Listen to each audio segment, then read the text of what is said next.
Hercules, a name that echoes through the corridors of time, resonating with tales of immense strength, relentless perseverance, and heroic deeds. But before the legends of his 12 labors, there was a boy born of gods and mortals, caught in a whirlwind of divine intrigue and mortal peril. Hercules' story begins with Zeus, the king of the gods, and Alcmene, a mortal woman known for her beauty and virtue. One fateful night, Zeus descended from Mount Olympus, disguising himself as Alcmene's husband, Amphitryon, who was away at war. That night, Alcmene conceived a child who was destined to become the greatest hero of Greek mythology. The news of Hercules' impending birth stirred fury in Hera, Zeus' wife. Hera was known for her jealousy, and the idea of another of Zeus' illegitimate children infuriated her. She vowed to make Hercules' life a series of endless trials and tribulations. Even before he was born, Hera sought to eliminate him. She delayed his birth and hastened the birth of his cousin, Eurystheus, who would later become Hercules' taskmaster, ensuring that Hercules would always be one step behind in the eyes of the gods. Despite Hera's attempts, Hercules was born, a strong and radiant child. His name, meaning glory of Hera, was a cruel irony, a reminder of the goddess who despised him from the moment he drew his first breath. Yet, it was also a testament to the greatness that lay within him, a greatness that would shine through the darkest of times. As an infant, Hercules displayed extraordinary strength. One night, Hera sent 2 serpents to kill him in his crib. The serpents slithered silently, their eyes gleaming with malice. Alcmene woke to the sound of hissing, her heart pounding with fear. But when she reached the crib, she found her baby laughing, clutching a serpent in each hand, their lifeless bodies hanging limply. The sight filled her with a mixture of awe and dread, for she knew that her son was marked by the gods, destined for greatness but also for suffering. Hercules grew up in the shadow of his divine heritage and the ever-watchful eye of Hera. He was sent to be educated by the best tutors of Greece. He learned to fight from Castor, one of the famed Dioscuri, to wrestle from Autolycus, a master thief, and to play the lyre from Linus, brother of Orpheus. Hercules was not just strong but intelligent and versatile, embodying the ideal of the Greek hero. Yet, his strength was both a gift and a curse. Hera's hatred never wavered, and she struck when Hercules least expected. In a fit of madness induced by the goddess, Hercules did the unthinkable. He killed his own wife and children. When he awoke from the madness, the sight of their lifeless bodies shattered him. Guilt and despair consumed him, and he sought redemption for his horrific deed. Hercules turned to the Oracle of Delphi for guidance. The oracle, speaking the will of the gods, told him to serve King Eurystheus for 12 years as penance. Eurystheus, a puppet of Hera, assigned him 12 seemingly impossible labors, hoping Hercules would fail and meet his end. But Hercules, driven by a desperate need for redemption and the fire of his indomitable spirit, accepted his fate. Each labor tested Hercules in unimaginable ways. He faced beasts that no mortal could withstand, ventured into realms where no human had trod, and performed feats that defied the very laws of nature. His journey was not just a series of physical trials, but a path of profound personal transformation. Each victory, each defeat, each scar etched on his body was a step toward reclaiming his humanity and his honor. Hercules' life was a tapestry of triumph and tragedy, woven with threads of divine favor and divine wrath. He was a hero not because he was perfect, but because he rose above his imperfections. His strength lay not just in his muscles, but in his heart, which bore the weight of his sins and the relentless hope of redemption. Hercules' lineage was a blend of mortal frailty and divine power, his early life a battleground of love and hate. He was a child of 2 worlds, constantly struggling to find his place. The gods watched him with a mixture of admiration and scorn, while mortals revered and feared him in equal measure.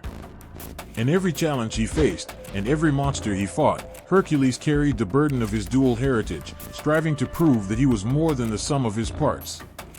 The significance of Hercules in Greek mythology goes beyond his physical exploits. He embodies the eternal struggle of humanity against the odds, the fight for redemption, and the pursuit of greatness despite overwhelming adversity. His story resonates because it is a mirror of our own struggles, our own quests for meaning and purpose. Hercules, the man who battled gods and monsters, also battled his own inner demons, making his tale one of the most enduring and beloved in the annals of mythology. Hercules' legacy is a testament to the power of resilience and the unbreakable spirit of a true hero. His life, marked by extraordinary feats and profound suffering, continues to inspire, reminding us that even in our darkest moments, there is strength within us to rise, to fight, and to overcome. Close your eyes and step back in time to ancient Greece, a land where gods walked among mortals and every mountain, river, and tree whispered stories of old. In this world, myths were more than mere tales. They were the lifeblood of culture, the threads that wove the fabric of daily life. These stories of heroes, gods, and monsters carried wisdom, morals, and a profound sense of wonder, influencing generations long after they were first told. Myths were the heartbeat of ancient Greek culture, pulsing through every aspect of life. They were recounted at firesides, in the agoras, and during grand festivals. They explained the unexplainable, brought comfort during hardship, and taught lessons about bravery, loyalty, love, and loss. Myths were the Greeks' way of making sense of the world around them, a bridge between the known and the unknown. The gods were not distant, abstract beings, but vivid personalities with strengths, flaws, and emotions. Zeus, with his thunderbolts and insatiable lust, Hera, fierce and vengeful, Athena, wise and just, and Poseidon, tempestuous and powerful. These gods mirrored the complexities of human nature, and their stories reflected the struggles and triumphs of mortal life. The myths brought the gods to life, making them approachable and relatable. Consider the story of Demeter and Persephone. This myth explains the changing seasons, a natural phenomenon that puzzled ancient peoples. When Persephone was abducted by Hades and taken to the underworld, her mother Demeter's grief caused the earth to wither and die, leading to winter. Only when Persephone was allowed to return for part of the year did life blossom again, bringing spring and summer. This tale not only explained the seasonal cycle but also resonated with anyone who had experienced loss and the joy of reunion. Greek myths were also rich in heroic tales, inspiring generations to strive for greatness. Heroes like Hercules, Theseus, and Odysseus were the epitome of bravery and perseverance. They faced insurmountable odds, ventured into the unknown, and emerged victorious, often at great personal cost. These stories instilled values of courage, honor, and resilience. The Labours of Hercules, for example, were more than just feats of strength. They were lessons in determination and redemption, teaching that true heroism lies in enduring and overcoming life's challenges. These myths also served as moral compasses, guiding people on how to live and what to avoid. The story of Icarus, who flew too close to the sun with wings made of wax, warned against hubris and the dangers of overambition. Narcissus, who fell in love with his own reflection and wasted away, taught the perils of vanity. The tragic fate of Oedipus, who unknowingly fulfilled a dreadful prophecy, illustrated the inevitability of fate and the limits of human control. Myths provided a sense of continuity and connection to the past. They were passed down from generation to generation, creating a shared cultural heritage. In a time without written records for the common folk, these stories were a vital means of preserving history, traditions, and collective identity. They were told and retold, each storyteller adding their own embellishments, ensuring that the myths evolved but never faded. Festivals and rituals brought these stories to life in vivid, communal experiences. The Eleusinian mysteries celebrated the myth of Demeter and Persephone with secret rites and ceremonies, offering initiates a promise of rebirth and a deeper understanding of life and death. The Panathenaic festival honored Athena with athletic contests, music, and sacrifices, reaffirming the city's bond with its patron goddess. These events were more than just religious observances, they were moments of unity and celebration, where myth and reality intertwined. The influence of Greek myths extended beyond the ancient world, shaping art, literature, and philosophy for centuries to come. The Renaissance saw a revival of classical themes, with artists like Michelangelo and Botticelli drawing inspiration from these timeless stories. Writers like Shakespeare and Milton wove Greek mythology into their works, enriching their narratives with layers of meaning. Even today, modern literature, film, and popular culture are filled with echoes of these ancient tales, from superhero sagas to epic fantasy series. Myths also provided a framework for understanding human nature and the cosmos. Philosophers like Plato and Aristotle engaged with these stories, interpreting them in ways that explored the human psyche, ethics, and the nature of reality. Plato's allegory of the cave, for instance, is deeply rooted in mythological thinking, illustrating the journey from ignorance to enlightenment. In times of hardship, myths offered solace and hope. The story of Pandora's box, though beginning with the release of all the world's evils, ends with the gift of hope. This enduring message reminds us that even in the darkest times, there is always a glimmer of light to guide us through. Myths were not static, they evolved with the culture they shaped. As Greek society changed, so too did its stories, reflecting new values, challenges, and understandings. The enduring nature of these myths lies in their ability to adapt and remain relevant, offering timeless insights into the human condition. In ancient Greece, myths were more than entertainment, they were a profound source of wisdom and inspiration. They explained the mysteries of the natural world, conveyed moral lessons, and connected people to their history and their gods. These stories of gods and heroes, love and loss, courage and folly, continue to captivate and teach us, reminding us of our shared humanity and the power of storytelling. In the quiet, moonlit fields of ancient Greece, a love story unfolded that would birth a legend. It began with Alcmene, a mortal woman of remarkable beauty and virtue, whose life would be forever changed by the desires of the king of the gods, Zeus. Their union, shrouded in divine deception and mortal innocence, gave rise to one of the greatest heroes of all time. Alcmene, the daughter of Electrion, king of Mycenae, was known for her kindness and unparalleled beauty. She married Amphitryon, a noble warrior, and their love was genuine and deep. But fate had other plans. As Amphitryon went off to war, leaving his beloved wife behind, the stage was set for a divine intervention. Zeus, from his throne on Mount Olympus, gazed down upon Alcmene. Her beauty captivated him, and his heart was set ablaze with desire. Zeus, who was known for his countless affairs with mortals and goddesses alike, devised a plan to make Alcmene his. Yet, this plan was not born out of mere lust, it was also driven by a prophecy. A child born of Zeus and a mortal woman would have the strength to accomplish the impossible, to become a hero among heroes. One evening, as Alcmene awaited her husband's return, Zeus descended from the heavens, cloaked in the guise of Amphitryon. The night sky, usually so clear and calm, seemed to hold its breath, aware of the divine masquerade about to unfold. Zeus, now indistinguishable from her husband, approached Alcmene with tenderness and love. He spoke in Amphitryon's voice, his words dripping with the familiarity and warmth that Alcmene yearned for. "Beloved," he said, "I have returned to you victorious, and my heart is full with longing for you."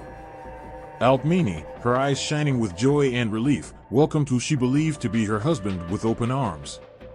In that moment, her heart was filled with love and passion, untainted by doubt or suspicion. Zeus, seizing the opportunity, extended the night, making it 3 times longer than usual, to bask in the bliss of their union. As they lay together, Alcmene whispered sweet nothings, her trust and love evident in every word. Zeus, despite his deceit, felt a rare pang of guilt. He knew that he was taking advantage of her innocence and devotion. But he also knew that the child they would conceive would be no ordinary mortal. This child would carry the blood of the gods, destined for greatness. When the real Amphitryon returned the following day, he was confused by Alcmene's cold reception. She spoke of their night together, of the love they had shared, but Amphitryon had no memory of it. His confusion turned to anger and suspicion. Seeking clarity, he consulted the seer Tiresias, who revealed the truth: Zeus had taken his form and spent the night with Alcmene. Amphitryon's heart was a maelstrom of emotions. He felt betrayed and humiliated, yet he could not bring himself to hate Alcmene. She had been as much a victim of the gods' capriciousness as he had. In time, his anger cooled, replaced by a sense of acceptance and a glimmer of hope. The child Alcmene carried would be extraordinary, a beacon of hope and strength in a world fraught with challenges.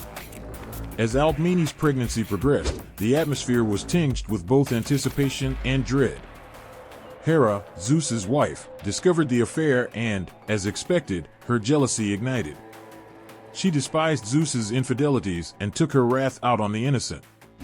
Hera's fury was like a storm brewing on the horizon, dark and relentless. She vowed to thwart the birth of this child, who was a constant reminder of her husband's betrayal. When the time came for Alcmene to give birth, Hera intervened. She sent her daughter Eileithyia, the goddess of childbirth, to delay the delivery. Alcmene writhed in pain for days, unable to bring her child into the world. Her cries echoed through the halls, and those around her could do nothing but watch helplessly. The gods, moved by her suffering, decided to intervene. Galantis, Alcmene's loyal servant, tricked Eileithyia by announcing that the baby had already been born. The goddess, startled by the news, inadvertently lifted her spell, and Alcmene finally gave birth to a son. The child, named Hercules, was a marvel. From the moment he was born, it was clear that he was destined for greatness. He possessed a strength that belied his tender age, and an aura that spoke of his divine heritage. Alcmene looked at her son with a mix of love and awe, aware that his life would be anything but ordinary. Hera's anger, however, did not subside with Hercules' birth. She sent 2 serpents to kill the infant in his crib, hoping to snuff out his life before he could grow into his potential. But even as a baby, Hercules demonstrated his extraordinary strength. He grasped the serpents in his tiny hands and strangled them, leaving them lifeless. Alcmene and Amphitryon, rushing to his side, found him gurgling with innocent laughter, unaware of the danger he had just overcome. The affair between Zeus and Alcmene was a tale of divine desire and mortal innocence, setting the stage for the incredible life of Hercules. Alcmene, caught in the whims of gods, bore the weight of their actions with grace and strength. Her love for Hercules was unwavering, providing him with the foundation he needed to face the many trials that awaited him. Hercules' story is not just about the hero's strength and valor, but also about the love and sacrifice of his mortal mother. Alcmene's life was forever altered by a single night of divine deception, but she embraced her son's destiny with courage and hope. Her tale, intertwined with Zeus's celestial schemes, reminds us of the enduring power of love and the resilience of the human spirit. Imagine a night filled with whispers and shadows, where every rustling leaf seems to hide a secret. This was the night when Hera's fury was awakened, a fury that would unleash a storm upon the world of mortals and gods alike. Her anger was not like the temper of ordinary beings. It was the wrath of a goddess scorned, a force of nature that knew no bounds. Hera, the queen of the gods, was renowned for her beauty, her power, and her deep sense of justice. Yet, she was also known for her fierce jealousy and her unrelenting desire to maintain her dignity as Zeus's wife. When she discovered that Zeus had fathered a child with the mortal Alcmene, her heart burned with a fire that could consume the world. She knew that the child, Hercules, would be a living reminder of her husband's betrayal, and she vowed to stop his birth at any cost. The first seeds of Hera's wrath were sown in the celestial halls of Mount Olympus. She summoned the goddess of childbirth, Eileithyia, and commanded her to sit at Alcmene's door, ensuring that her labor would be endless and unbearable. Eileithyia obeyed, her presence an invisible barrier that trapped Alcmene in a state of perpetual agony. Alcmene's cries filled the air, each one a testament to the cruelty of Hera's will. For 7 long days and nights, Alcmene writhed in pain. She clutched her swollen belly, her body drenched in sweat, her spirit wavering between despair and hope. Her loyal servants and midwives were powerless, their hearts breaking as they watched their mistress suffer. Every attempt to ease her pain was futile, for Eileithyia's spell was unyielding. The gods themselves could hear Alcmene's suffering, but Hera's command was absolute, and none dared to intervene. In the midst of this torment, a glimmer of hope appeared. Galantis, one of Alcmene's faithful maids, was determined to save her mistress. She could not bear to see Alcmene suffer any longer and decided to take matters into her own hands. Galantis observed Eileithyia at the door, her eyes closed in concentration, her lips muttering the incantations that held Alcmene in labor. With a boldness born of desperation, Galantis rushed to Eileithyia and shouted, "Rejoice! The child is born!" Eileithyia, startled by the unexpected news, stood up in shock. In that brief moment, her spell was broken, and Alcmene's labor resumed its natural course. With a final, excruciating push, Hercules was born. The room filled with the sound of a baby's first cry, a sound that was both a defiance of Hera's wrath and a proclamation of his arrival into the world. Hera's anger, however, was far from sated. When she discovered Galantis' trickery, she was livid.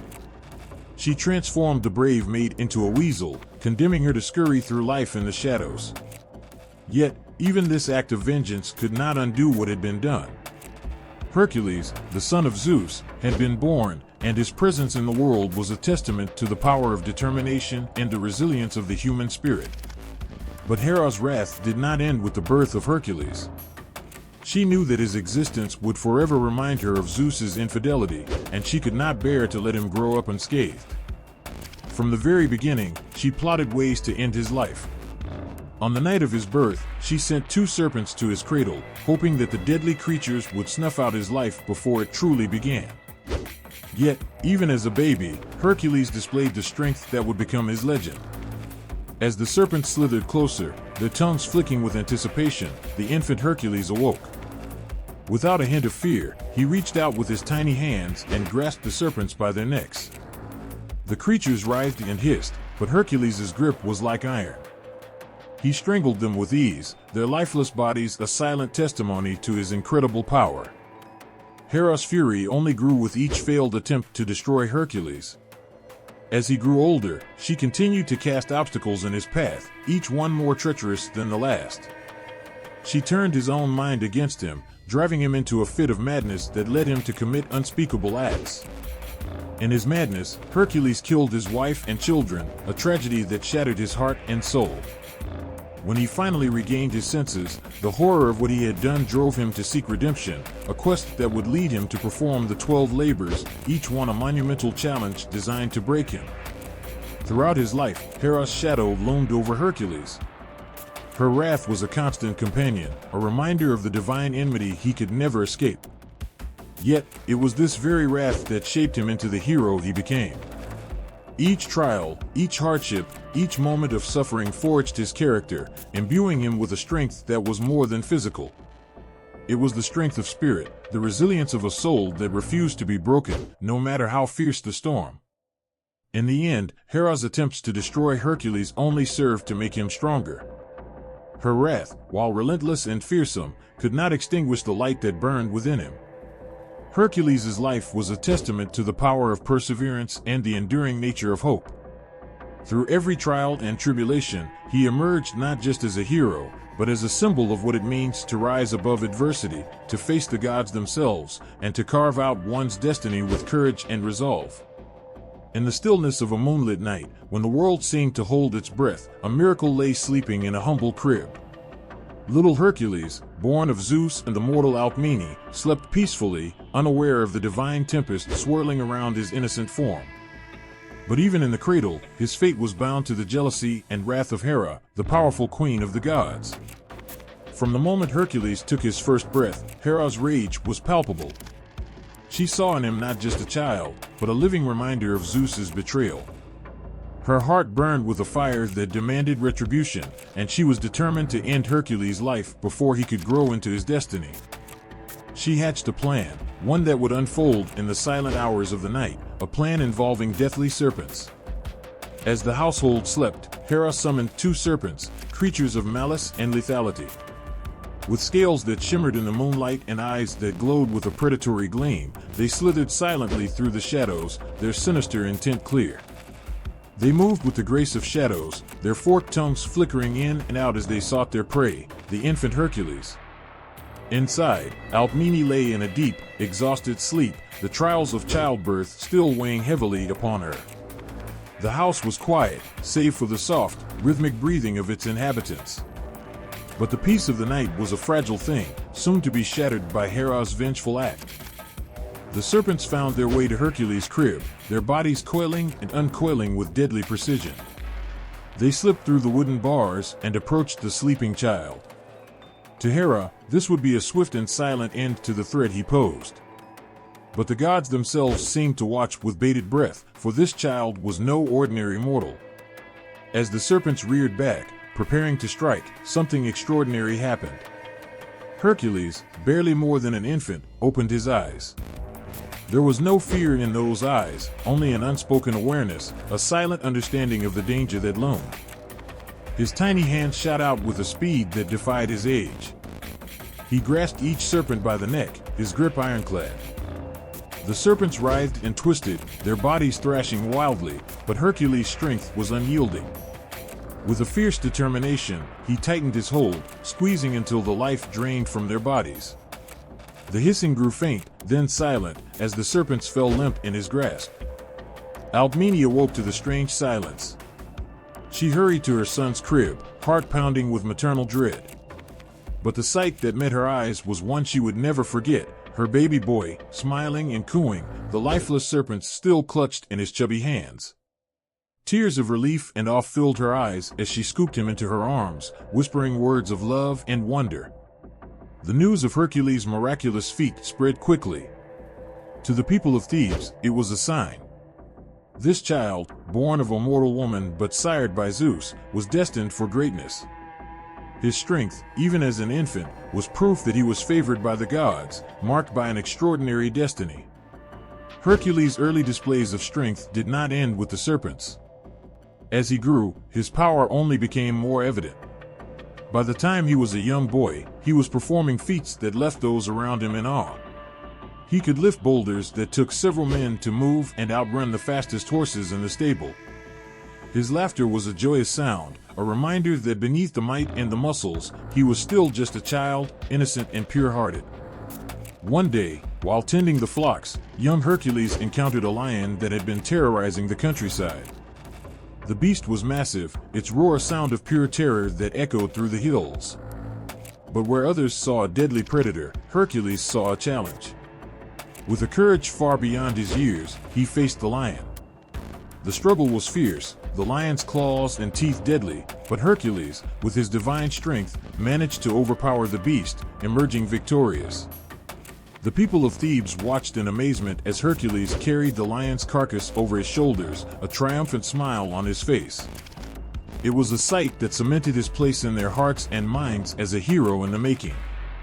They celebrated him, not just for his strength, but for the hope and protection he symbolized. Yet, for all his strength and the adoration of the people, Hercules' life was far from easy. Hera's wrath was relentless. She sent more trials his way, each more dangerous than the last. But with every challenge, Hercules grew stronger, his spirit unbroken, his resolve unwavering. His early demonstrations of strength were not just physical but a testament to his unyielding spirit and his divine heritage. These moments, these early displays of might, were just the beginning of Hercules' legend. They foretold the incredible feats and the extraordinary heroism that would define his life. They were the first steps on a path fraught with danger and glory, a path that would lead him to become one of the greatest heroes of all time. In those quiet moments, in the moonlit nursery, with serpents lying dead and a baby laughing in his crib, the world caught a glimpse of Hercules' future. It was a future where strength and courage would reign, where the spirit of a hero was born, nurtured, and destined to shine brightly against the darkness of Hera's wrath.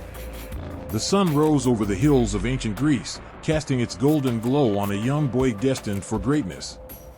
Hercules, whose strength had already become the stuff of legends, was not just born a hero, he was shaped by the hands of wise mentors who recognized his potential and honed his extraordinary abilities. His journey from a gifted child to a formidable warrior and a wise leader is a story of guidance, discipline, and the relentless pursuit of excellence. Hercules' education began under the watchful eyes of some of the finest mentors in Greece. Amphitryon, his mortal father, took it upon himself to teach Hercules the art of warfare. Amphitryon was a seasoned warrior, and under his tutelage, Hercules learned the skills of combat and strategy.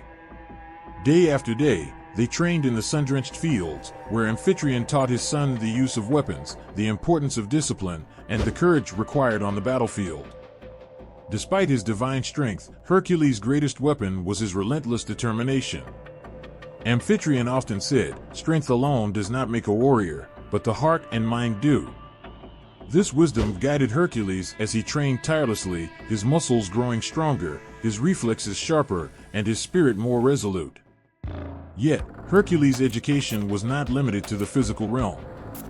He needed to cultivate his mind and spirit to understand the world and his place in it. For this, he turned to the centaur Chiron, a revered figure known for his wisdom and knowledge.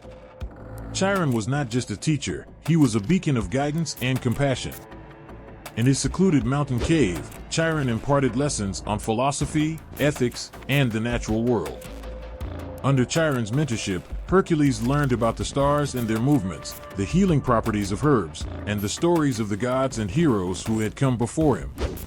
Chiron taught him that true strength lay not only in the body but also in the wisdom to use it justly. These lessons were often accompanied by long walks through the forests, where Chiron would point out the subtle intricacies of nature, teaching Hercules to observe, to think, and to feel deeply. One evening, as the sky blazed with the colors of the setting sun, Chiron spoke to Hercules about the importance of kindness and empathy. A hero's strength, he said, is measured by his ability to protect and nurture, not just to conquer. These words resonated with Hercules, instilling in him a sense of responsibility and a desire to use his gifts for the greater good. Hercules' musical education was guided by Linus, a master of the lyre. Music was more than a pastime, it was a way to soothe the soul and sharpen the mind. Linus taught Hercules the delicate balance between force and finesse, between power and restraint. Under Linus's guidance, Hercules' fingers danced across the strings, producing melodies that calmed his spirit and brought joy to those around him.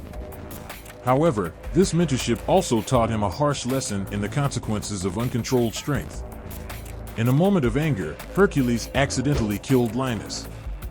This tragic incident haunted him, reminding him that his immense power could be both a blessing and a curse. The lessons of restraint and control were further reinforced by Castor, one of the twin brothers known as the Dioscuri. Castor was a master horseman and boxer, and his training sessions with Hercules were grueling. He taught Hercules the art of taming wild horses, turning their raw energy into coordinated grace. Through this, Hercules learned patience and the importance of forming a bond based on trust and respect, rather than dominance.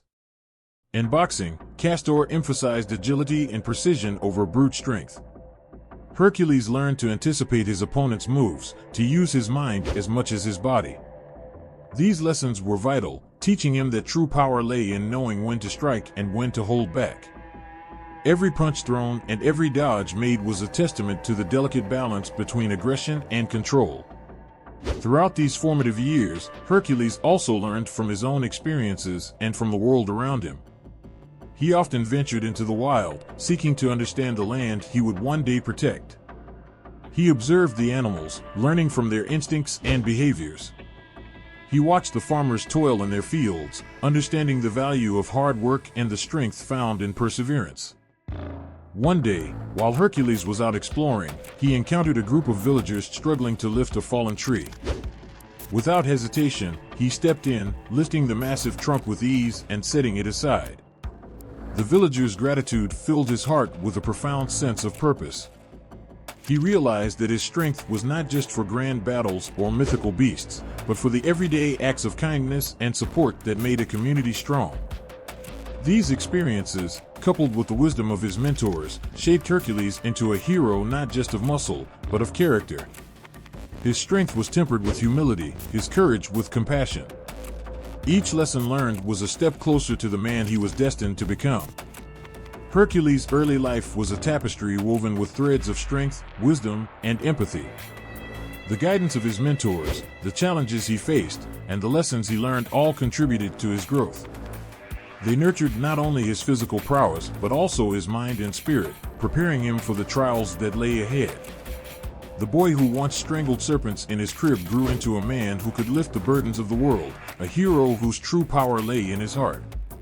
The morning sun bathed the hills of Thebes in a golden light, and the sound of laughter filled the air. Hercules, now a grown man and celebrated hero, reveled in the joy of his family. His wife, Megara, and their children were his world, their smiles and laughter a constant source of happiness. For once, Hercules felt a sense of peace, believing that his days of strife were behind him. But lurking in the shadows was Hera, whose vengeance had not been quenched. Hera's hatred for Hercules had burned brightly from the moment of his birth. She had sent serpents to his cradle and created obstacles throughout his life, but nothing had worked. His strength and perseverance had thwarted her every attempt. Her anger only deepened as she watched him build a family, a life filled with love and contentment. It was a happiness she was determined to destroy. One fateful evening, Hera's malevolence took form as a spell, a dark enchantment that seeped into Hercules' mind like a poisonous fog. This spell was unlike any other. It targeted his very sanity, twisting his perceptions and turning his reality into a nightmare. That night, as he sat by the fire with Megara and their children, a sinister change began to unfold. Hercules felt a strange unease wash over him. His vision blurred, and shadows danced ominously at the edges of his sight. He shook his head, trying to clear the fog, but the feeling only intensified. Whispers filled his ears, insidious and cruel, speaking of betrayal and danger. He looked at his family, but their faces seemed distorted, twisted into grotesque masks of hostility. His heart pounded in his chest, fear and confusion gripping him. He tried to hold on to the reality he knew, but Hera's spell was relentless. His beloved family now appeared as monstrous figures, threatening his very existence. The whispers grew louder, urging him to protect himself, to defend against the enemies that had taken his family's place. In a frenzy, Hercules grabbed his weapons. His eyes, once filled with love and warmth, now blazed with madness. He could no longer see Megara's gentle face or hear the sweet laughter of his children. All he saw were threats, shadows that needed to be eliminated. The hero who had faced countless dangers with unwavering courage now faced the greatest battle within his own mind. The horror that followed was unimaginable. Driven by the hallucinations, Hercules attacked the figures before him. His strength, once a source of protection and safety, now brought destruction. Megara's screams pierced the air, a sound of pure terror and heartbreak. She pleaded with him, but her words couldn't penetrate the haze of madness. His children cried out, their small voices filled with fear and confusion, but they too were lost in the maelstrom of his delusion. By the time the spell lifted, the house was eerily silent. Hercules stood amidst the devastation, his breath ragged and his body trembling. The fog in his mind cleared, and the horrifying reality of his actions became painfully clear. Megara and their children lay lifeless before him, their eyes wide open in silent accusation. The weapon fell from his hand, clattering to the ground as he sank to his knees, a wail of grief and despair tearing from his throat. The hero who had conquered monsters and defied the gods was now broken. The weight of his actions crushed him, his heart shattered into 1,000 pieces. He had lost everything that mattered, and the guilt threatened to drown him. He wept uncontrollably, his cries echoing through the empty halls, a poignant symphony of sorrow and regret. News of the tragedy spread quickly. The people of Thebes, who had once celebrated Hercules as their savior, were now torn between horror and pity. They could scarcely believe that the mighty Hercules, the hero of countless tales, had committed such an atrocity. Yet, those who knew him best spoke of the dark spell, of Hera's unyielding wrath and the cruelty of the gods. Hercules' grief was boundless. He wandered the lands, seeking solace and redemption but finding none. The memories of that night haunted him, each moment replaying in his mind with agonizing clarity. He sought the counsel of the Oracle of Delphi, hoping for guidance, for some way to atone for his sins. The Oracle, touched by his anguish, spoke of a path to redemption. She told him of the 12 labors, a series of seemingly impossible tasks that would test his strength, his will, and his spirit. These labors, she said, were his chance to find absolution, to cleanse his soul of the darkness that had consumed him. Hercules, filled with a desperate hope, accepted the challenge. He embarked on the 12 labors, not just as a means of penance, but as a way to honor the memory of his lost family. Each labor was a grueling test, pushing him to the brink of his endurance and beyond. But with each victory, he reclaimed a piece of his shattered soul, slowly rebuilding the man he once was. Throughout his trials, the memory of Megara and his children was his guiding light. Their faces, once twisted by the spell, now appeared in his dreams as they truly were, filled with love and warmth. He carried their memory in his heart, a source of strength and a reminder of the consequences of unchecked power. Hercules' path to redemption was long and fraught with peril, but it was also a testament to his resilience and his unyielding spirit. He faced beasts and gods, braved the depths of the underworld, and emerged each time with a deeper understanding of his own humanity. The 12 labors were not just a series of physical challenges, but a journey of self-discovery and healing. Through it all, Hera watched, her wrath slowly giving way to a grudging respect. Hercules had faced the worst of her vengeance and had not only survived, but had risen above it.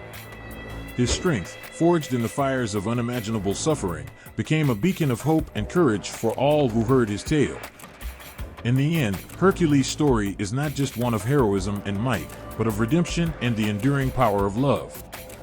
The tragedy that befell his family was a wound that never fully healed, but it also became the crucible that forged his greatness. Hercules' journey from a broken man to a legendary hero is a poignant reminder that even in the darkest of times, the human spirit can find a way to rise, to fight, and to overcome. The weight of Hercules' guilt was crushing, a constant presence that gnawed at his soul. The once celebrated hero, known for his unmatched strength and bravery, was now a man haunted by the memory of his own actions. He wandered aimlessly, his heart heavy with sorrow, seeking some form of redemption for the unthinkable tragedy he had inflicted upon his family under the influence of Hera's dark spell. One night, as he lay beneath the stars, he heard whispers of the Oracle of Delphi, the sacred voice of Apollo. It was said that the oracle could provide guidance and reveal the path to atonement.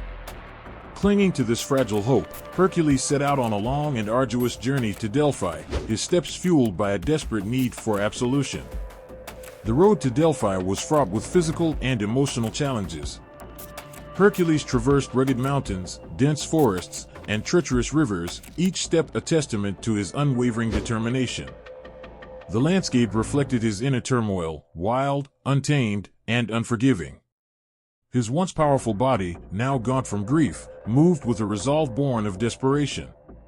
The journey was not just a physical trial, but a deeply spiritual one, a pilgrimage of a broken soul seeking healing. Finally, after days of relentless travel, Hercules arrived at the sacred temple of Delphi. The air was thick with incense, and the sound of chanting priests echoed through the ancient halls. The temple was a place of immense power, where mortals came to seek the wisdom of the gods. Hercules approached with a heart full of sorrow and hope, his eyes reflecting the torment within. The oracle, seated on her tripod and shrouded in a mystical aura, awaited him. Her eyes, clouded with the visions bestowed by Apollo, seemed to pierce through the very essence of his being. Hercules knelt before her, his voice trembling as he recounted his sins, the horrors that haunted his nights and days. He spoke of his unbearable guilt and his yearning for redemption, his words spilling forth like a torrent. The oracle listened in silence, her expression unreadable. When Hercules finished, the air seemed to vibrate with divine energy. In a voice that resonated with the authority of the gods, she delivered the decree that would set the course for his redemption. Hercules was to serve King Eurystheus of Mycenae for 12 years, and during this time, he would be tasked with performing 12 labors, impossible feats that would test his strength, courage, and endurance. Hercules' heart sank at the thought of serving Eurystheus. The king was known for his cruelty and cowardice, a ruler who had always envied Hercules' glory. This decree felt like a cruel twist of fate, yet it also held a glimmer of hope. The labors, arduous and perilous as they would be, were his chance to find redemption, to cleanse his soul of the darkness that had consumed it. With a heavy heart, Hercules accepted his fate. He left Delphi with a new sense of purpose, albeit one burdened with the knowledge of the trials that awaited him. The road to Mycenae seemed endless, each step filled with a mix of dread and determination. Upon reaching the city, he was met with the sight of Eurystheus, whose eyes gleamed with a sadistic pleasure at seeing the mighty Hercules brought low. Eurystheus wasted no time in assigning the first labor. Hercules was to slay the Nemean lion, a beast of monstrous size and strength whose hide was impervious to weapons. The task seemed impossible, but Hercules set forth with grim resolve. The journey to Nemea was a somber one, each step echoing with the weight of his mission. The lion was not just a beast to be defeated, but a symbol of his own inner demons, the first of many trials he had to overcome to atone for his past. In the dark forests of Nemea, Hercules tracked the lion to its lair. The battle that ensued was brutal, a clash of titans that shook the very earth. Hercules grappled with the beast, his muscles straining and his breath coming in ragged gasps. With a final, desperate surge of strength, he managed to choke the life out of the lion, his victory marked by both triumph and exhaustion. Returning to Mycenae with the lion's carcass, Hercules was met with a mixture of awe and fear. Eurystheus, terrified by the sight, commanded that future tasks be reported from afar, unwilling to face the hero directly. This marked the beginning of a long series of labors that would push Hercules to the brink of human endurance and beyond. Each labor brought new challenges and dangers. Hercules faced the nine-headed Hydra, the impenetrable Stymphalian birds, and the fierce Cretan bull, among others. With each completed task, he inched closer to redemption, his deeds gradually restoring the honor and glory tarnished by his past. Yet, the weight of his guilt never fully lifted, driving him to continue despite the overwhelming odds. Throughout these labors, Hercules' character was reshaped. He became more than just a man of immense strength, he grew into a figure of resilience, wisdom, and compassion.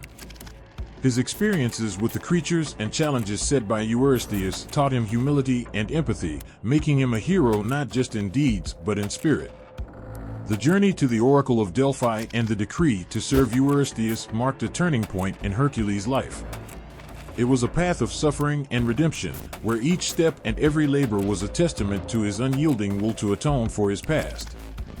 Hercules' story is one of profound transformation, a journey through darkness and despair toward the light of redemption, his spirit forever tested and ultimately tempered by the fires of his trials. The sun was setting over the ancient hills of Nemea, casting long shadows that seemed to stretch like dark fingers across the rugged landscape. Hercules, his heart heavy with the burden of his sins, approached the lair of the Nemean lion, the first of his 12 labors.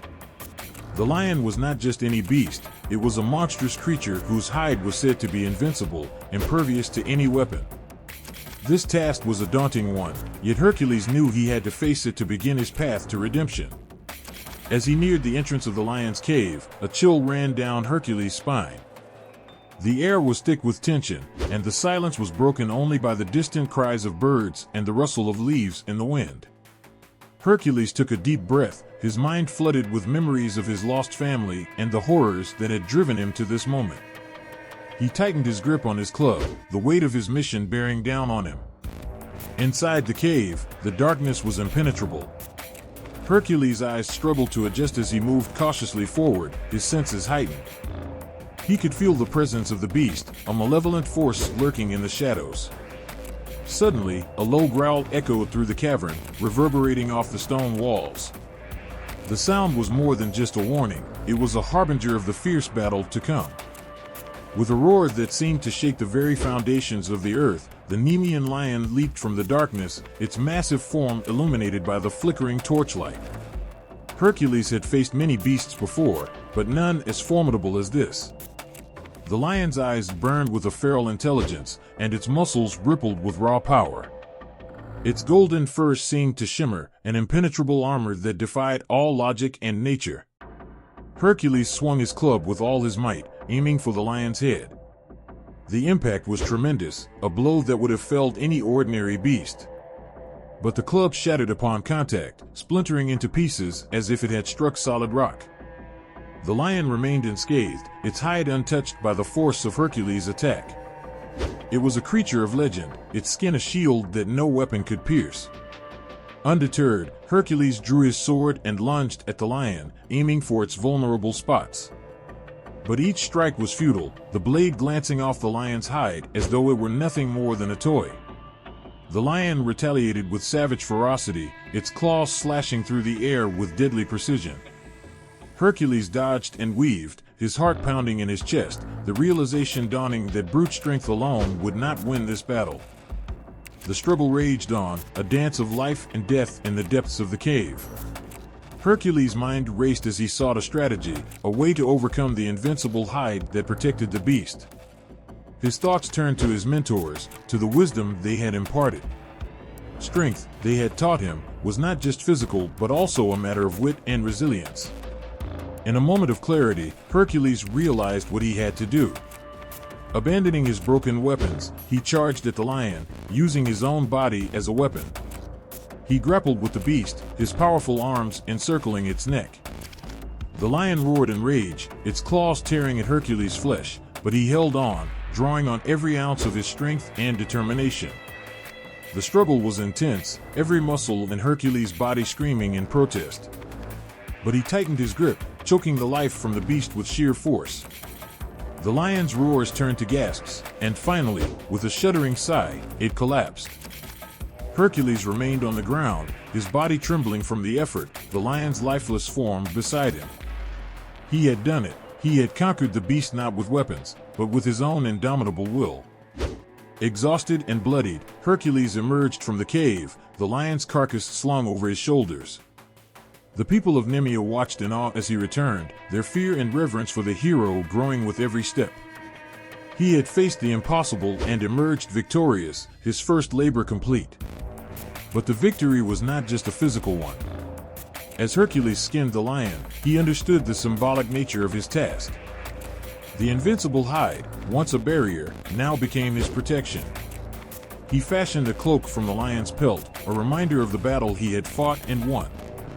This cloak, impervious to weapons, became both a shield and a symbol of his resilience and resourcefulness.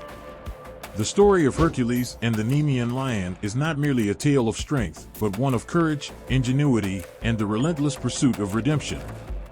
Each strike of the lion's claws, each failed attempt to pierce its hide, taught Hercules a valuable lesson, that true strength lies not just in might but in the ability to adapt, to think, and to persevere.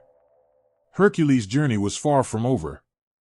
The path to atonement stretched before him, filled with more trials and tribulations. Yet, with the lion's cloak around his shoulders, he was reminded of his capacity to overcome even the most insurmountable obstacles.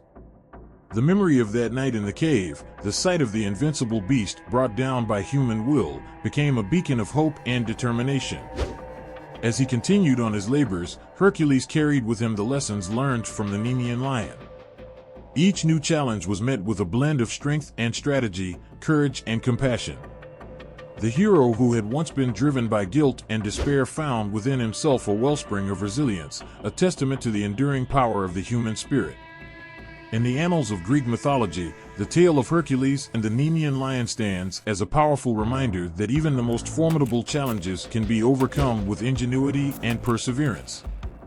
It is a story that resonates through the ages, a beacon of hope for all who face their own seemingly invincible trials. In the heart of the fertile plains of Argolis, Hercules faced his second labor, an ordeal that would test not just his strength, but his resolve and his very humanity. For his next task, he was tasked with slaying the fearsome Hydra, a serpent-like creature with multiple heads, each one capable of regenerating if severed. It was a formidable foe, a beast of myth and legend, and Hercules knew that brute strength alone would not be enough to vanquish it. As he approached the murky swamp where the Hydra lurked, a sense of foreboding settled over Hercules like a heavy cloak. The air was thick with the stench of decay, and the sounds of the marsh echoed with the hiss of serpents and the croak of frogs. The setting sun cast long shadows across the landscape, lending an eerie quality to the scene. With a deep breath, Hercules stepped into the swamp, his muscles tensed and ready for battle. The water was cold and murky, and every step sent ripples spreading out into the darkness. He could feel the eyes of the Hydra upon him, its presence a palpable weight in the air. Yet, despite the fear that threatened to consume him, Hercules pressed on, his mind focused on the task at hand. Suddenly, with a deafening roar, the Hydra emerged from the depths of the swamp, its multiple heads snapping and hissing with deadly intent. Hercules' heart pounded in his chest as he faced the beast, his eyes locking onto its writhing form. He knew that this would be no ordinary battle, that the Hydra's regenerative powers made it a foe unlike any he had faced before. With a mighty shout, Hercules charged at the Hydra, his club raised high above his head. He swung with all his might, aiming for the creature's heads, but the Hydra's serpentine form proved elusive. Each blow seemed to glance off its scales, leaving no lasting damage. The Hydra retaliated with a flurry of attacks, its head striking out with blinding speed. Hercules fought with all his strength, his muscles straining with the effort. But for every head he severed, two more grew in its place, each one more ferocious than the last. The battle was a relentless dance of death, a struggle that seemed to stretch on for eternity. Yet, despite the odds stacked against him, Hercules refused to yield. As the battle raged on, Hercules' mind raced for a solution. He knew that brute strength alone would not win this fight, that he needed a strategy, a way to defeat the Hydra once and for all. With a flash of insight, he remembered the words of his mentors, the lessons they had taught him about the power of cunning and resourcefulness. Drawing on this newfound wisdom, Hercules formulated a plan. With one hand, he continued to battle the Hydra head-on, keeping it distracted and off balance. With the other, he reached for his trusty sword and, with precise aim, began to sear the stumps of the Hydra's severed heads, cauterizing the wounds before they could regenerate. The Hydra howled in pain as Hercules' sword cut through its flesh, its head thrashing wildly in a desperate attempt to fend off the relentless assault. But Hercules pressed on, his determination unwavering. With each stroke of his blade, he moved closer to victory, his mind focused solely on the task at hand. Finally, after what felt like an eternity, the last of the Hydra's heads fell to the ground, lifeless and still. The creature's body convulsed in its death throes, its once terrifying form reduced to nothing more than a twisted heap of flesh and scales. Hercules stood triumphant amidst the wreckage, his chest heaving with exertion, his face streaked with sweat and blood. As he gazed upon the fallen Hydra, Hercules felt a surge of pride and satisfaction. He had faced an impossible foe and emerged victorious, not through sheer brute strength alone, but through cunning and determination. The battle had been grueling, the struggle relentless, but in the end, it was his unwavering resolve that had carried him through. With the Hydra slain, Hercules returned to King Eurystheus, the proof of his victory draped over his shoulders. The king recoiled at the sight, his fear and envy plain for all to see. Yet, even as he cowered behind his throne, Eurystheus could not deny the heroism and valor of the man before him. Hercules' triumph over the Hydra was more than just a physical victory, it was a testament to the indomitable spirit of humanity.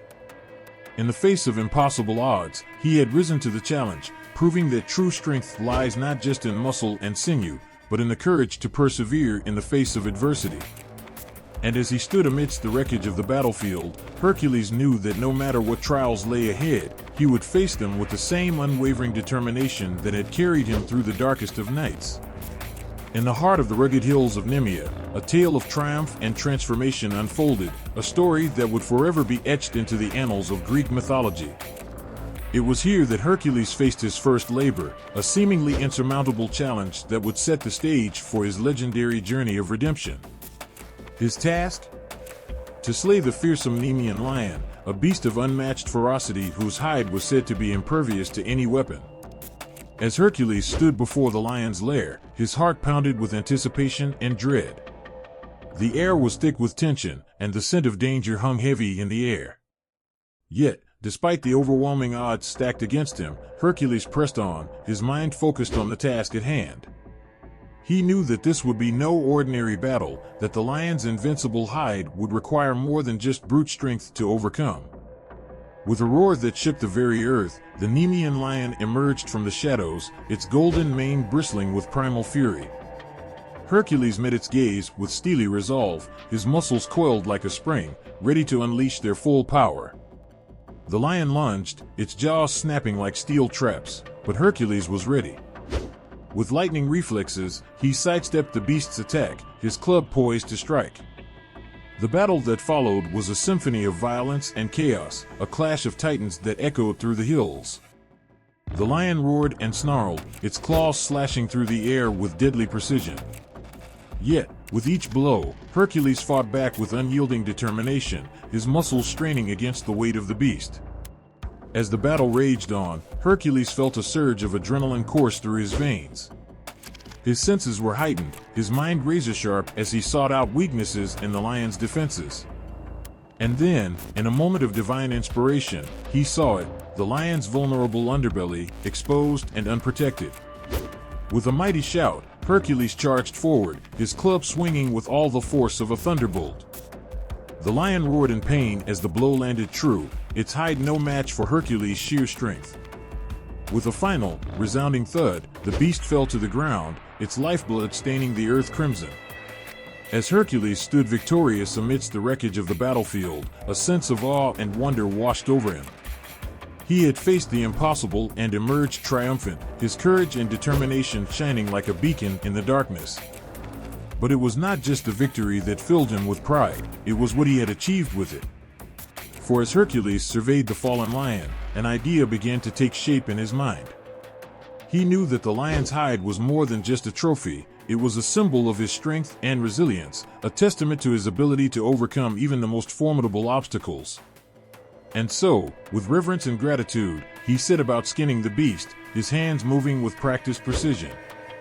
As the sun dipped below the horizon, Hercules emerged from the hills, the lion's pelt draped over his shoulders like a cloak of honor. The people of Nemea watched in awe as he approached, their eyes wide with wonder and admiration. For they knew that this was more than just a hero returning from battle, it was a man transformed, his spirit forever altered by the trials he had faced. From that day forward, the lion's skin became Hercules' signature armor, a symbol of his strength and courage that would inspire generations to come. With it, he would face countless trials and tribulations, each one a testament to the indomitable spirit that burned within him. And though his journey was far from over, Hercules knew that as long as he wore the lion's skin, he would always be ready to face whatever challenges lay ahead. In the shadows of the ancient marshlands, a creature of nightmares lurked, a beast of such monstrous proportions that even the bravest of warriors trembled at its name. This was the Hydra, a serpent-like monstrosity with multiple heads, each one more deadly than the last. But what truly set the Hydra apart from any other creature was its uncanny ability to regenerate, to grow back heads that had been severed in battle. To behold the Hydra was to confront a primal fear, a fear born from the depths of the human psyche, where nightmares dwelled and darkness reigned supreme. Its form was a grotesque amalgamation of scales and sinew, its serpentine body coiled like a viper ready to strike. And atop its writhing mass were not one, but many heads, each one crowned with fangs sharp as daggers, each one dripping with venomous saliva.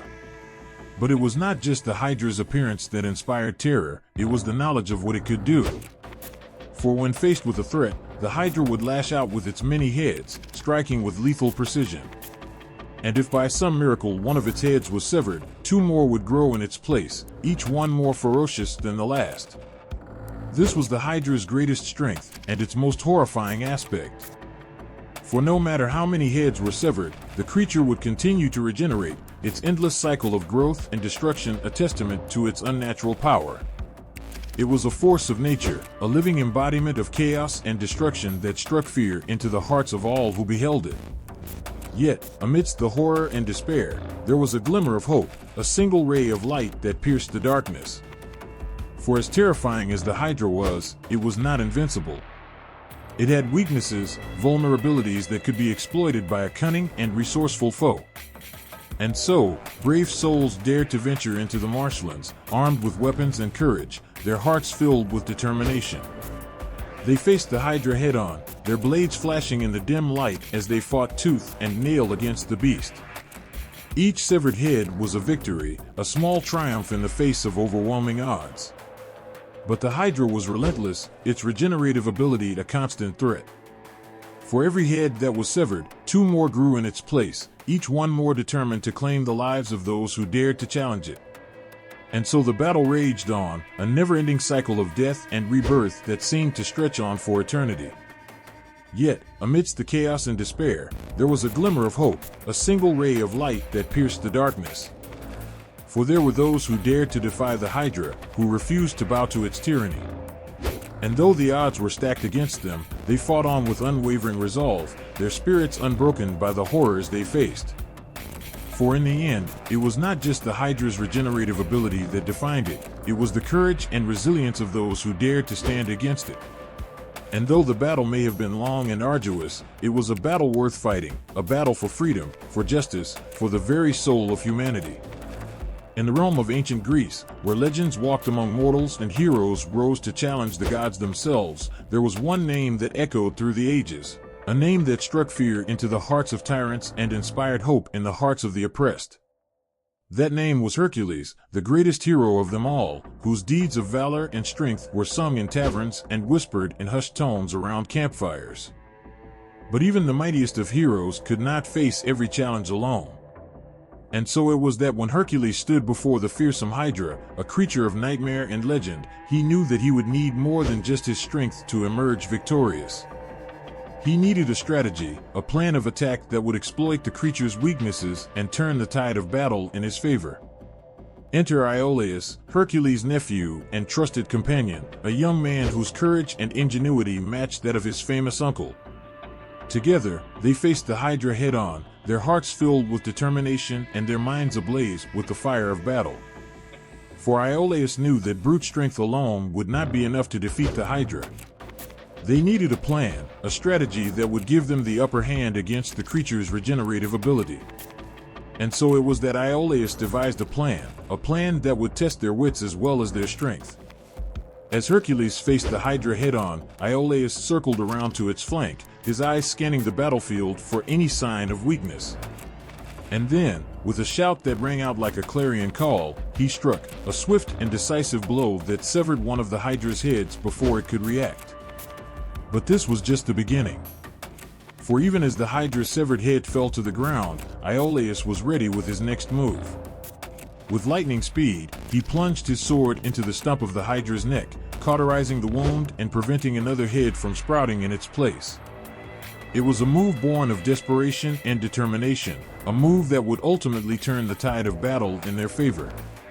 As Hercules continued to battle the Hydra head-on, Iolaus worked tirelessly to keep the creature's regenerative ability in check. With each severed head, he was there to strike, his sword flashing in the dim light as he moved with the precision of a seasoned warrior. And with each blow, he pushed the Hydra further and further back, until finally, the creature lay defeated at their feet. The victory was hard-won, but it was a victory nonetheless, a testament to the power of strategy and the strength of their bond. For as Hercules stood amidst the wreckage of the battlefield, his chest heaving with exertion, he knew that he owed his victory as much to Iolaus as he did to his own strength.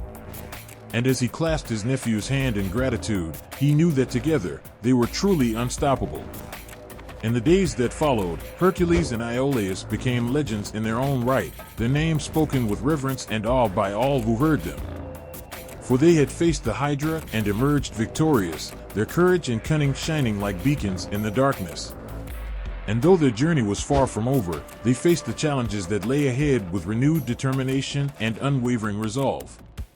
For in the end, it was not just their strength that made them heroes, it was their willingness to stand by each other, to face even the most daunting of challenges as a team. And as they set out on their next adventure, their hearts filled with hope and their spirits unbroken, they knew that there was nothing in this world, or any other, that they could not overcome together. In the heart of the ancient marshlands, where the air hung heavy with the scent of decay and the shadows danced with the flicker of torchlight, Hercules stood amidst the wreckage of his battle with the fearsome Hydra. The creature lay defeated at his feet, its many heads severed and its monstrous form twisted and broken. But even in death, the Hydra posed a threat that Hercules knew he must neutralize if he was to emerge from this ordeal unscathed. And so it was that Hercules turned his attention to the Hydra's venom, a potent substance that flowed through its veins like liquid fire. For he knew that while the creature itself may be vanquished, its venom remained, a deadly toxin that could bring even the mightiest of warriors to their knees. But Hercules was not one to shy away from a challenge. With determination in his heart and purpose in his stride, he set about collecting the venom, his hands steady and his mind focused on the task at hand. As he worked, memories flooded Hercules' mind, memories of battles fought and victories won, of friends lost and sacrifices made. But amidst the chaos and the carnage, there was one thing that remained constant, the bond between him and his trusted companion, Iolaus. For it was Iolaus who had stood by Hercules' side through thick and thin, his loyalty and courage unwavering even in the face of the greatest of dangers. And so it was that Hercules called out to Iolaus, his voice echoing through the marshlands like a beacon in the night. With a sense of urgency in his tone, he beckoned his nephew to his side, knowing that together, they could accomplish anything. And as Iolaus approached, his eyes ablaze with determination, Hercules knew that he had made the right choice, for there was no one he trusted more than his faithful companion. With Iolaus by his side, Hercules set about collecting the Hydra's venom, his hands moving with practiced precision as he worked to extract the deadly substance from its fangs. It was a dangerous task, fraught with peril at every turn, but Hercules was undeterred. For he knew that the Hydra's venom held the key to defeating their enemies, to turning the tide of battle in their favor once and for all. And so they worked, side by side, their hearts filled with determination and their minds focused on the task at hand. With each vial filled with venom, they felt a sense of satisfaction, a sense of accomplishment that spoke to the depths of their bond. For they knew that together, they were unstoppable, that no obstacle could stand in their way as long as they stood united. As they finished their task, Hercules and Iolaus stood amidst the marshlands, their hands stained with the Hydra's venom and their hearts filled with hope. For they knew that with this deadly substance in their arsenal, they would be able to face whatever challenges lay ahead, to conquer whatever foes dared to stand in their way. And as they set out on their next adventure, their minds filled with thoughts of the battles to come and their spirits unbroken by the trials they had faced, they knew that they would face them together, as they always had, and as they always would. For theirs was a bond forged in the fires of adversity, a bond that could never be broken, no matter what dangers lurked in the darkness. In the ancient land of Greece, where myths and legends walked hand in hand with mortals, there lived a creature of unparalleled beauty and grace, a creature whose very presence inspired awe and wonder in all who beheld her. She was the Hind, a divine being with a connection to the gods themselves, and her speed was unmatched by any mortal or beast. But the Hind was more than just a creature of speed and agility, she was a symbol of purity and innocence, a being of untold power and majesty. Her fur shimmered like gold in the sunlight, her eyes sparkled like precious gems, and her hooves danced upon the earth like music to the ears of the gods. For the Hind was not just a creature of the mortal realm, she was a messenger of the divine, a living embodiment of the god's will. Her speed was a gift from Zeus himself, a testament to her divine lineage and her unwavering devotion to the gods. And so it was that when Hercules was tasked with capturing the Hind as part of his 12 labors, he knew that he faced a challenge unlike any he had faced before. For the Hind was no ordinary creature, she was a force of nature, a being of such grace and beauty that even the mightiest of warriors dared not approach her. But Hercules was not one to back down from a challenge. With determination in his heart and purpose in his stride, he set out to capture the Hind, his mind focused solely on the task at hand. For he knew that the gods themselves were watching, and failure was not an option. As Hercules pursued the Hind through the forests and hills of Greece, he felt a sense of awe and wonder wash over him. For never before had he encountered a creature so majestic, so otherworldly in its beauty. And yet, despite her divine nature, the Hind was not without her vulnerabilities. For though her speed was unmatched, she was not invincible. And it was this realization that gave Hercules hope, that allowed him to believe that he might just succeed in capturing her after all. And so he pressed on, his heart filled with determination and his mind ablaze with the fire of battle. With each step, he drew closer to his quarry, his senses honed and his instincts sharp. And when finally he stood face to face with the Hind, he knew that he had to act fast. With a swift and decisive motion, Hercules reached out and captured the Hind, his hands closing around her delicate form like a vice. And as he held her in his arms, he felt a sense of awe and wonder wash over him, a sense of reverence for this divine being that had dared to challenge him. For though the Hind was a creature of the gods, she had shown him that even the most powerful of beings could be overcome with determination and courage. And as he returned to King Eurystheus with his prize in tow, Hercules knew that he had accomplished something truly extraordinary, that he had proven himself worthy of the god's favor. And so the hind became a symbol of Hercules' triumph, a testament to his strength, his courage, and his unwavering devotion to his cause. And though his journey was far from over, he knew that as long as he held the hind in his heart, he would always find the strength to face whatever challenges lay ahead. In the rugged hills of ancient Greece, where the sun beat down upon the earth with unrelenting intensity and the air shimmered with the heat of the midday sun, Hercules embarked on a journey unlike any he had undertaken before.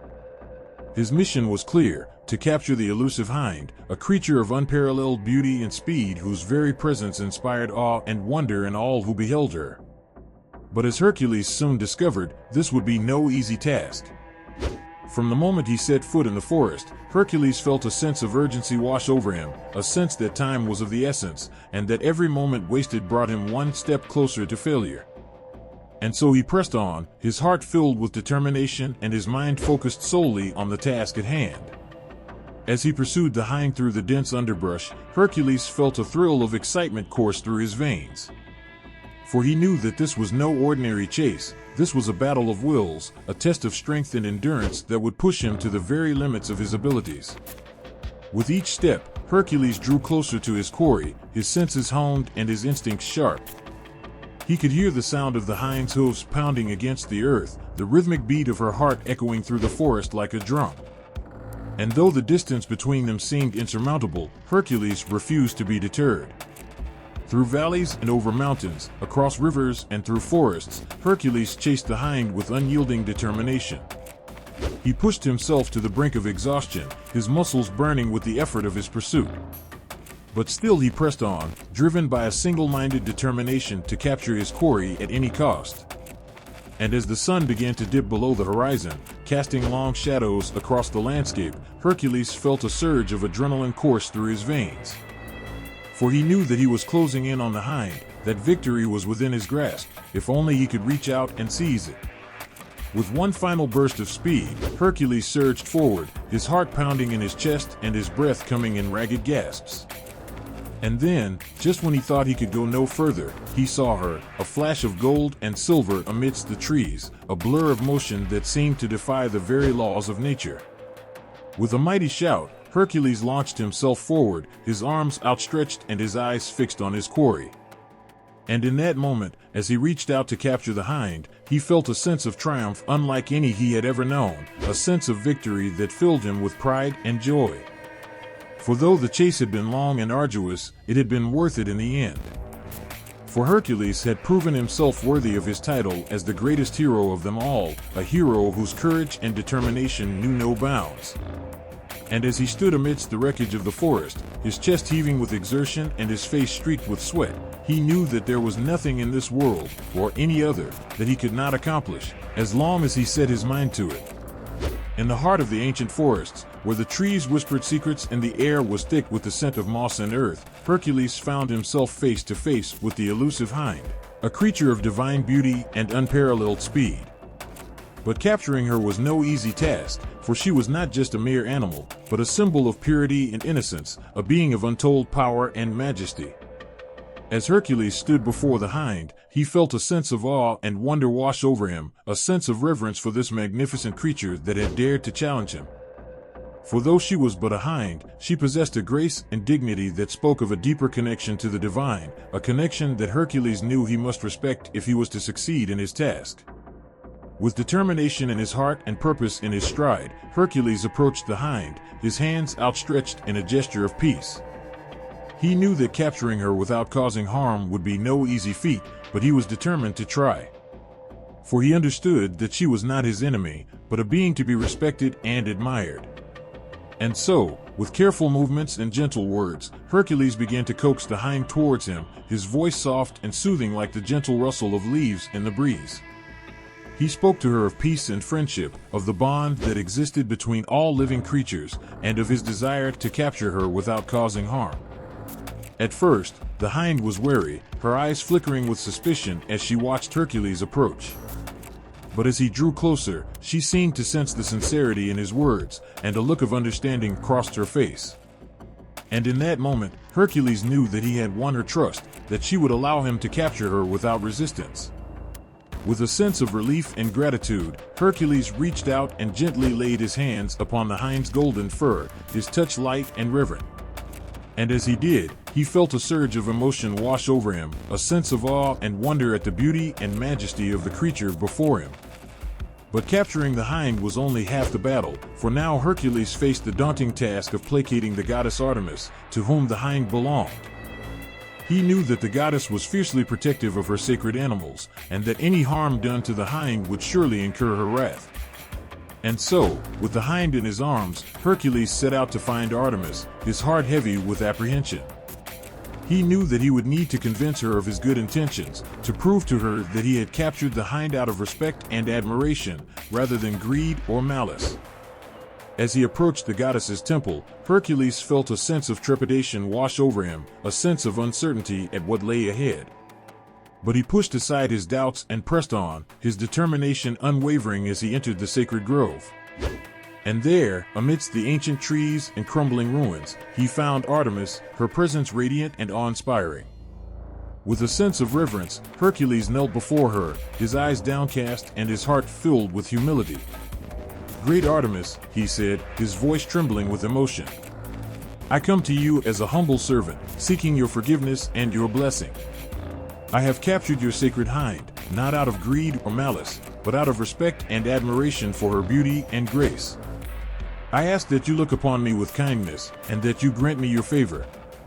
For a long moment, there was silence, a silence that seemed to stretch on for eternity. And then, to Hercules' relief, Artemis spoke, her voice like the gentle murmur of a brook. "Rise, Hercules," she said, her tone soft but firm. "You have shown yourself to be worthy of my favor. For though you have captured my sacred hind, you have done so with reverence and respect. You have proven yourself to be a true hero, a champion of the natural world." With a sense of relief and gratitude, Hercules rose to his feet, his heart filled with joy and wonder. And as he looked upon the goddess before him, he knew that he had passed her test, that he had earned her favor and her blessing. And so, with the hind by his side and the goddess's blessing upon him, Hercules set out once more on his journey, his heart filled with hope and his spirit renewed. For he knew that as long as he walked in harmony with the natural world, he would always find the strength and courage to face whatever challenges lay ahead. In the rugged terrain of Mount Erymanthus, where the earth rose and fell like the breath of a slumbering giant and the winds whispered secrets that echoed through the valleys, there lurked a creature of nightmares, a beast of such ferocity and savagery that even the bravest of warriors trembled at the mention of its name. This was the havoc-wreaking boar of Mount Erymanthus, a creature whose very presence struck fear into the hearts of all who crossed its path. Legend spoke of the boar's origins, a tale as ancient as the mountains themselves. It was said that the boar was born of chaos and darkness, a creature of pure malevolence whose sole purpose was to sow destruction and despair wherever it went. Its fur was as black as night, its tusks sharp as daggers, and its eyes burned with a fiery rage that seemed to consume everything in its path. For generations, the people of Mount Erymanthus had lived in fear of the boar, their villages ravaged and their crops destroyed by its relentless rampage. And though many had tried to slay the beast, none had succeeded, for the boar was as cunning as it was powerful, and it always seemed to elude capture at the last moment. But then, one day, a hero emerged from the shadows, a hero whose name would echo through the ages like a thunderclap in the night. That hero was Hercules, the greatest of all warriors, whose strength and courage were matched only by his sense of justice and honor. When Hercules heard of the havoc-wreaking boar of Mount Erymanthus, he knew that he could not stand idly by and watch as innocent lives were lost and villages destroyed. And so he set out to confront the beast, his heart filled with determination and his mind ablaze with the fire of battle.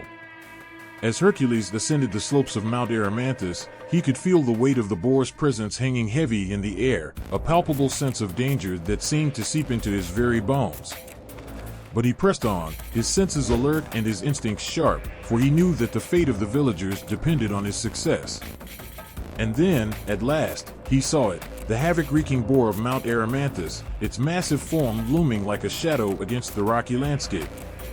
With a roar that shook the very earth, the boar charged forward, its tusks gleaming in the sunlight as it bore down on Hercules with all the fury of a storm. But Hercules was not one to back down from a challenge. With a mighty shout, he met the boar head-on, his muscles bulging with the effort of his exertion. Blow after blow he rained down upon the beast, his fists like hammers as he fought tooth and nail to subdue the creature. And yet, for all his strength and skill, the boar proved to be a formidable adversary. It twisted and turned with lightning speed, its tusks slashing through the air like scythes as it sought to strike Hercules down. But still he pressed on, his determination unwavering as he refused to yield to the beast's onslaught. As the battle raged on, Hercules felt a surge of emotion course through him, a mixture of fear and exhilaration, of triumph and despair. For he knew that the fate of the villagers hung in the balance, and that failure was not an option. And then, in a moment of clarity, Hercules saw his opportunity. With a swift and decisive motion, he leapt forward and seized the boar by the tusks, his grip like iron as he wrestled the creature to the ground. And with one final blow, he delivered the coup de grace, bringing an end to the havoc-wreaking boar of Mount Erymanthus once and for all. As Hercules stood amidst the wreckage of the battlefield, his chest heaving with exertion and his brow furrowed with sweat, he knew that he had accomplished something truly extraordinary. For he had faced the beast head-on and emerged victorious, a hero whose courage and determination would be remembered for generations to come. In the heart of the ancient forests, where the trees whispered secrets and the sunlight filtered through the dense canopy like golden threads, there dwelled a creature of untold power and majesty, a creature whose very presence struck fear into the hearts of all who beheld it. This was the havoc-wreaking boar, a beast of such ferocity and savagery that even the mightiest of warriors trembled at the mere mention of its name. Legend spoke of the boar's origins, a tale as old as time itself. It was said that the boar was born of chaos and darkness, a creature of pure malevolence whose sole purpose was to sow destruction and despair wherever it went. Its tusks were as sharp as daggers, its fur as black as midnight, and its eyes burned with a fiery rage that seemed to consume everything in its path. For generations, the people of the land had lived in fear of the havoc-wreaking boar, their villages ravaged and their crops destroyed by its relentless rampage. And though many had tried to capture the beast, none had succeeded, for the boar was as cunning as it was powerful, and it always seemed to elude capture at the last moment. But then, one day, a hero emerged from the shadows, a hero whose name would echo through the ages like a thunderclap in the night. That hero was Hercules, the greatest of all warriors, whose strength and courage were matched only by his sense of justice and honor. When Hercules heard of the havoc-wreaking boar, he knew that he could not stand idly by and watch as innocent lives were lost and villages destroyed. And so he set out to confront the beast, his heart filled with determination and his mind ablaze with the fire of battle. As Hercules journeyed through the dense forests and treacherous terrain, he could feel the weight of the boar's presence hanging heavy in the air, a palpable sense of danger that seemed to seep into his very bones. But he pressed on, his senses alert and his instincts sharp, for he knew that the fate of the villagers depended on his success. And then, at last, he found himself face to face with the havoc-wreaking boar, its massive form looming like a shadow against the rocky landscape. With a roar that shook the very earth, the boar charged forward, its tusks gleaming in the sunlight as it bore down on Hercules with all the fury of a storm. But Hercules was not one to back down from a challenge. With a mighty shout, he met the boar head-on, his muscles bulging with the effort of his exertion. Blow after blow he rained down upon the beast, his fists like hammers as he fought tooth and nail to subdue the creature. And yet, for all his strength and skill, the boar proved to be a formidable adversary. It twisted and turned with lightning speed, its tusks slashing through the air like scythes as it sought to strike Hercules down. But still he pressed on, his determination unwavering as he refused to yield to the beast's onslaught. As the battle raged on, Hercules felt a surge of emotion course through him, a mixture of fear and exhilaration, of triumph and despair. For he knew that the fate of the villagers hung in the balance, and that failure was not an option. And then, in a moment of clarity, Hercules saw his opportunity. With a swift and decisive motion, he leapt forward and seized the boar by the tusks, his grip like iron as he wrestled the creature to the ground. And with one final blow, he delivered the coup de grace, bringing an end to the havoc-wreaking boar once and for all. But the challenge was far from over, for now Hercules faced the daunting task of capturing the boar and bringing it back alive, a task easier said than done. For the boar was a creature of wild and untamed spirit, and it would not go quietly into captivity. And so Hercules set about devising a plan that would test his strength, his skill, and his courage to the very limit. With the help of his trusted companions, he fashioned a trap, a cunning contraption designed to ensnare the boar without causing it harm. As night fell and the stars glittered like diamonds in the sky, Hercules lay in wait, his senses alert and his heart filled with anticipation. And then, at last, he heard it, the sound of the boar approaching, its heavy footsteps echoing through the stillness of the night. With a sense of urgency in his heart, Hercules sprang into action, his muscles straining with the effort of his exertion. With lightning speed, he triggered the trap, and in an instant, the boar was ensnared, its struggles futile against the strength of Hercules and his companions. And as Hercules gazed upon the captured boar, he felt a sense of pride and satisfaction wash over him, a sense of accomplishment that spoke to the depths of his courage and determination. For he had faced the havoc-wreaking boar head-on, and emerged victorious, a hero whose bravery would be remembered for generations to come. In the realm of ancient myths and legends, where heroes walked the earth and gods ruled from on high, there lived a man of unparalleled strength and courage, a man whose name would echo through the ages like a thunderclap in the night. That man was Hercules, the greatest of all warriors, whose feats of bravery and heroism were matched only by his sense of honor and justice. But Hercules was more than just a warrior. He was a symbol of hope and inspiration, a beacon of light in a world shrouded in darkness. And though he possessed the strength of 10 men, it was his heart and his spirit that truly set him apart from all others. One of the greatest challenges Hercules faced was the task of demonstrating control over brute force, a task that would test not only his strength, but his wisdom and his compassion as well. For though he was capable of great feats of strength, Hercules knew that true power lay not in the ability to destroy, but in the ability to protect and uplift those in need. And so he set out to prove himself, to show the world that he was more than just a warrior, but a leader and a protector as well. With each trial and tribulation he faced, Hercules sought to demonstrate his control over brute force, using his strength not to dominate, but to empower and inspire. One such trial came when he encountered a group of bandits terrorizing a small village, a band of ruthless thugs who sought to plunder and pillage without mercy. With his heart filled with righteous anger, Hercules confronted the bandits, his fists clenched and his muscles bulging with the effort of his exertion.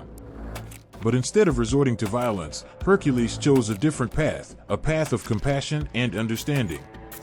With words of kindness and reason, he sought to persuade the bandits to lay down their weapons and seek a better way, a way of peace and harmony that would benefit all. And to his surprise, the bandits listened. For they saw in Hercules not just a warrior, but a leader and a guide, a man who led not with fear and intimidation, but with kindness and compassion. And in that moment, they knew that they had found a better way, a way of life that honored the dignity and worth of every living being. But Hercules' greatest test of all came when he faced the ultimate challenge of demonstrating control over brute force, a challenge that would push him to the very limits of his abilities. For he was faced with a foe unlike any he had ever encountered before, a creature of pure malevolence and darkness, whose very presence struck fear into the hearts of all who beheld it. With his heart pounding in his chest and his breath coming in ragged gasps, Hercules prepared to face the creature head-on. But instead of meeting it with brute force, he chose a different approach, an approach of cunning and strategy, of wit and wisdom. And as the battle raged on, Hercules fought not with fists and weapons, but with his mind and his spirit. With each move he made, he sought to outwit and outmaneuver his foe, using his strength not to overpower, but to outsmart and outlast. And in the end, Hercules emerged victorious, not through brute force, but through the power of his heart and his spirit. For he had proven himself to be more than just a warrior, but a true hero, a hero whose courage and compassion knew no bounds. And as he stood amidst the wreckage of the battlefield, his chest heaving with exertion and his brow furrowed with sweat, Hercules knew that he had accomplished something truly extraordinary. for he had demonstrated control over brute force, showing the world that true power lay not in the ability to destroy, but in the ability to uplift and inspire. In the land of ancient Greece, where tales of heroes and their epic deeds filled the air like a sweet melody, there stood the stables of King Augeas, a place of legend and lore, where the smell of manure hung heavy in the air and the sound of horses' hooves echoed through the corridors like thunder. But these were no ordinary stables, for they were said to be the dirtiest and most neglected in all the land, a place where filth and muck reigned supreme, and where even the bravest of souls dared not tread. For King Augeas cared little for the cleanliness of his stables, and had allowed them to fall into a state of disrepair that bordered on the grotesque. And so it was that Hercules found himself faced with the daunting task of cleaning the stables of King Augeas, a task that would test not only his strength and endurance, but his resolve and determination as well.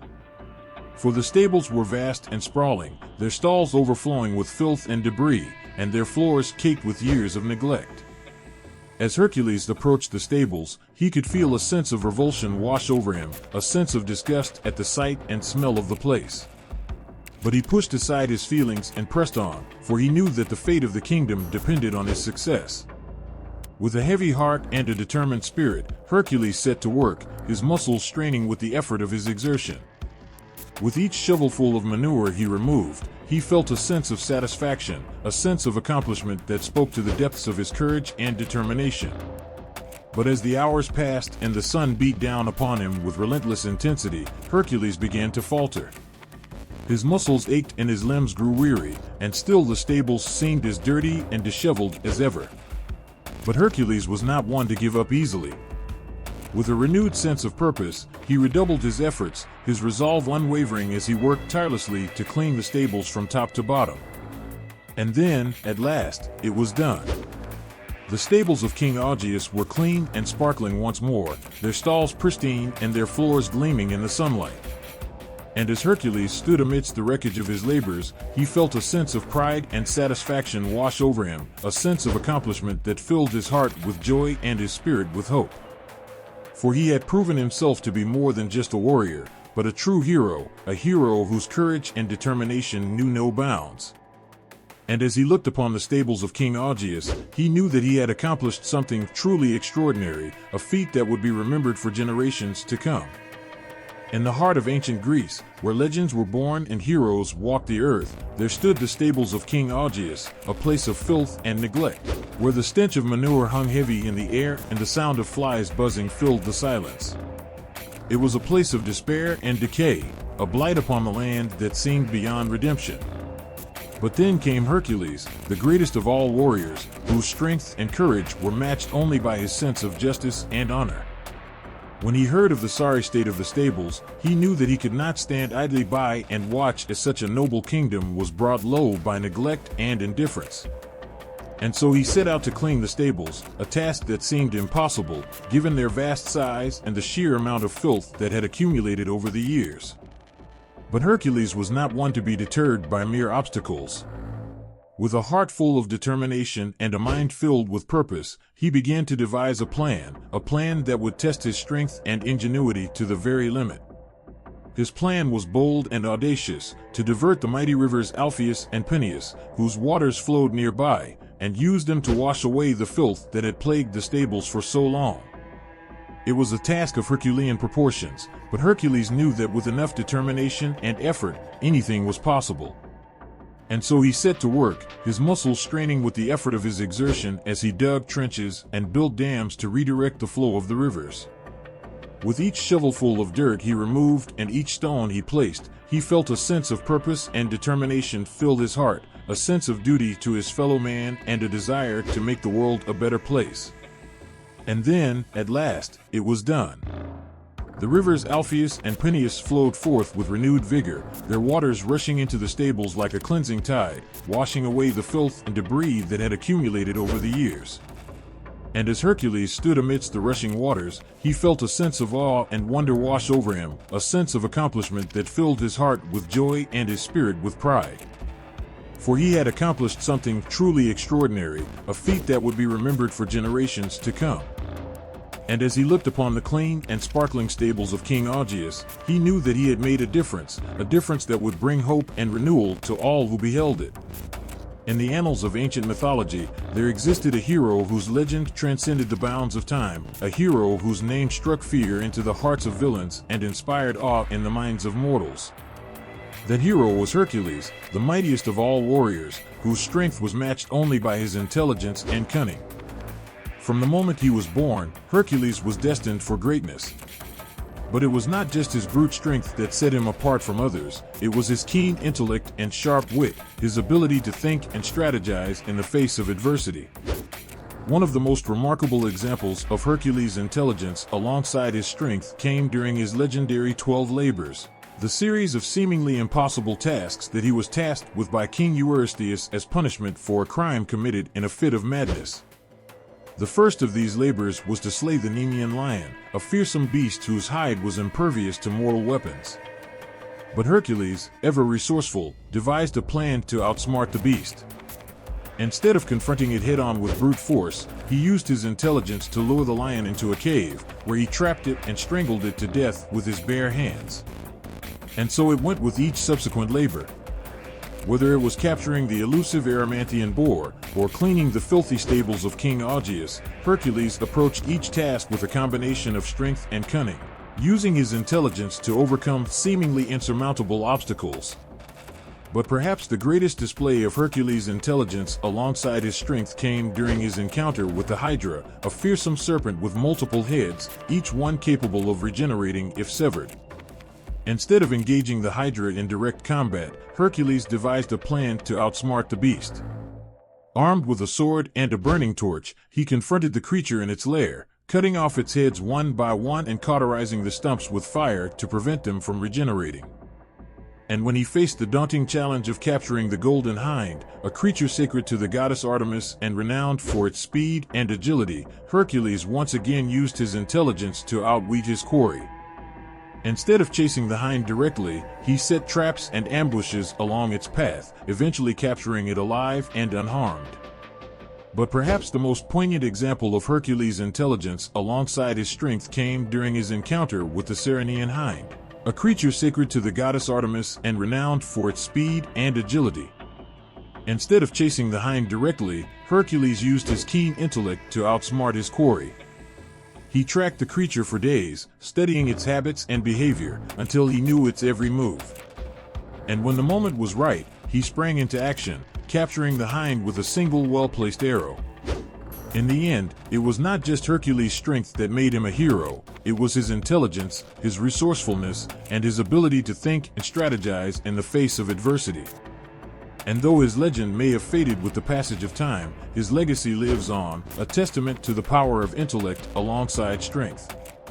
In the vast and wondrous realm of ancient Greece, where myths and legends danced upon the lips of storytellers and heroes walked among mortals, there existed a tale that sent shivers down the spines of even the bravest souls, a tale of terror and danger, of a perilous journey fraught with peril and uncertainty. This tale spoke of the man-eating birds with metallic feathers, creatures so fearsome and monstrous that none dared to venture near their lair for fear of being devoured alive. These birds, with their razor-sharp beaks and talons, were said to dwell in a remote and desolate corner of the world, a place where the sun dared not shine and the wind whispered of unspeakable horrors. Their feathers gleamed like polished steel in the dim light of dawn, their eyes glinting with malice and hunger as they swooped down upon unsuspecting victims with deadly precision. For generations, these creatures had terrorized the land, their metallic feathers cutting through flesh and bone like a scythe through wheat. They were the scourge of travelers and adventurers, the stuff of nightmares that haunted the dreams of all who dared to hear their name spoken aloud. And yet, despite the danger they posed, there were those who sought to challenge the birds, to brave the perils of their lair in search of glory and riches beyond imagining. Among these brave souls was none other than Hercules himself, the greatest of all warriors, whose strength and courage knew no bounds. Armed with nothing but his wits and his trusty bow, Hercules set out to confront the man-eating birds, his heart filled with determination and his spirit unyielding in the face of danger. As he ventured deeper into the heart of the wilderness, He could feel the weight of the world upon his shoulders, the weight of expectation and the burden of his own mortality. But Hercules was not one to be deterred by fear or uncertainty. With each step he took, his resolve grew stronger, his determination burning like a flame that could not be extinguished. And when at last he came upon the lair of the man-eating birds, he did not falter, he did not hesitate. With a steady hand and a steady heart, Hercules drew his bow and let fly an arrow straight and true, piercing the heart of the largest and most fearsome of the birds with deadly accuracy. And as the creature fell to the ground with a deafening thud, Hercules knew that he had triumphed, that he had overcome the greatest challenge of his life with courage and strength beyond measure. But his victory did not come without a price, for he had been wounded in the battle, his flesh torn and his spirit tested to its very limits. And yet, despite the pain and the suffering, Hercules knew that he had done what needed to be done, that he had faced his fears and emerged victorious on the other side. And so he returned home, his head held high and his heart filled with pride, knowing that he had conquered the man-eating birds with metallic feathers, that he had proven himself to be more than just a warrior, but a true hero whose legend would live on for eternity. In the vast tapestry of ancient Greek mythology, there exists a story so heartwarming and inspiring that it resonates through the ages, a tale of courage, friendship, and the power of love to conquer even the greatest of challenges. This is the story of Athena's gift of a rattle to startle the birds, a humble yet powerful token that would play a crucial role in the legendary journey of Hercules. In the heart of the ancient world, where gods and mortals mingled freely and legends were born, there lived a hero unlike any other. This hero was Hercules, the mighty son of Zeus and the greatest of all warriors, whose strength and courage were matched only by his sense of justice and honor. But even Hercules was not without his flaws, for he was known for his impulsive nature and his tendency to rush headlong into danger without a second thought. And so it was that when he faced the daunting challenge of confronting the man-eating birds with metallic feathers, he did so with little regard for his own safety. But Athena, the wise and compassionate goddess of wisdom and war, could not bear to see her friend and ally face such a perilous task without aid. And so she bestowed upon him a gift, a simple yet potent rattle, crafted from the finest silver and adorned with intricate designs that gleamed in the sunlight. With this rattle in hand, Hercules set out once more to confront the birds, his heart filled with determination and his spirit buoyed by the knowledge that he carried with him the blessings of the gods. As he approached the lair of the man-eating birds, he could feel the weight of the rattle in his hand, a tangible reminder of Athena's faith in him and her desire to see him succeed. But when he finally came face to face with the birds, Hercules found himself overwhelmed by their ferocity and their sheer numbers. For no matter how many he slew, more seemed to take their place, their metallic feathers glinting in the sunlight as they descended upon him with deadly intent. In his darkest hour, when all seemed lost and the birds closed in around him like a swarm of vultures, Hercules remembered the gift that Athena had given him, a gift that had lain forgotten in the heat of battle. With a desperate cry, he reached for the rattle and shook it with all his might, the sound echoing through the air like thunder and startling the birds into submission. And as they hesitated for a moment, their eyes wide with surprise, Hercules saw his chance. With a mighty roar, he charged into their midst, his sword flashing in the sunlight as he struck down bird after bird with swift and decisive blows. And when at last the last of the creatures lay dead at his feet, he knew that he had triumphed, that he had overcome the greatest challenge of his life with the help of Athena's gift and the strength of his own indomitable spirit. In the end, it was not just Hercules' strength that won the day, but his courage, his determination, and the unwavering support of his friends and allies. And as he stood amidst the carnage of battle, his chest heaving with exertion and his brow furrowed with sweat, he knew that he had proven himself to be more than just a warrior, but a true hero whose legend would live on for eternity. In the timeless realm of ancient Greece, amidst the tales of gods and heroes, there lived a legend whose prowess with the bow was unmatched, a hero whose skill and precision were whispered of in hushed tones and spoken of in awe. This hero was none other than Hercules, the mighty son of Zeus and the greatest of all warriors, whose strength and courage were matched only by his mastery of the bow. From the moment he first laid hands upon a bow, Hercules knew that he was destined for greatness. His fingers wrapped around the smooth wood, his grip steady and sure as he drew back the string and felt the tension build beneath his touch. And when he released the arrow, it flew true and straight, striking its target with deadly accuracy and unfailing precision. But it was not just Hercules' skill with the bow that set him apart, it was the passion and determination that burned within him, the fire that drove him to become the greatest archer the world had ever known. For he knew that with each arrow he loosed, he brought justice and righteousness to the land, striking down evil wherever it dared to rear its ugly head. And so it was that Hercules' prowess with the bow became known far and wide, his name spoken of in hushed tones and whispered prayers by those who sought his aid and feared his wrath. For there was no target too distant, no enemy too formidable for Hercules and his trusty bow. One of the most legendary feats of Hercules' skill with the bow came during his encounter with the Stymphalian birds, a fearsome flock of creatures with razor-sharp beaks and metallic feathers that had terrorized the land for generations.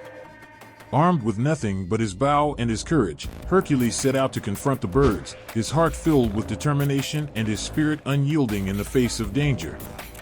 As the birds descended upon him like a storm of fury, Hercules drew his bow and let fly a volley of arrows, each one finding its mark with deadly accuracy and unfailing precision. With each shot, he struck down another of the creatures, his movements fluid and graceful as he moved with the speed and agility of a hunting cat. But it was not just his skill with the bow that allowed Hercules to triumph over the Stymphalian birds, it was his unwavering determination and his unyielding resolve to protect the innocent and defend the helpless. And when at last the last of the creatures lay dead at his feet, Hercules knew that he had once again proven himself to be more than just a warrior, but a true hero whose legend would live on for eternity. And so it was that Hercules' prowess with the bow became the stuff of legend, his name spoken of in hushed tones and whispered prayers by those who sought his aid and feared his wrath. For there was no challenge too great, no foe too formidable for Hercules and his trusty bow. And as long as there were those in need of his help, he would be there, ready to answer the call and defend the innocent with all his might. In the hallowed halls of Greek mythology, where the threads of fate are woven and the deeds of heroes are sung, there exists a tale that sends shivers down the spine. A tale of a beast so fearsome and monstrous that it strikes fear into the hearts of mortals and gods alike. This is the story of the bull that fathered the Minotaur, a creature born of darkness and despair, whose very existence threatens to tear apart the fabric of the world. The bull in question was no ordinary beast, for it was said to be the creation of the gods themselves, a creature of immense power and untold strength, born of the earth and the sky and imbued with the fiery breath of the sun.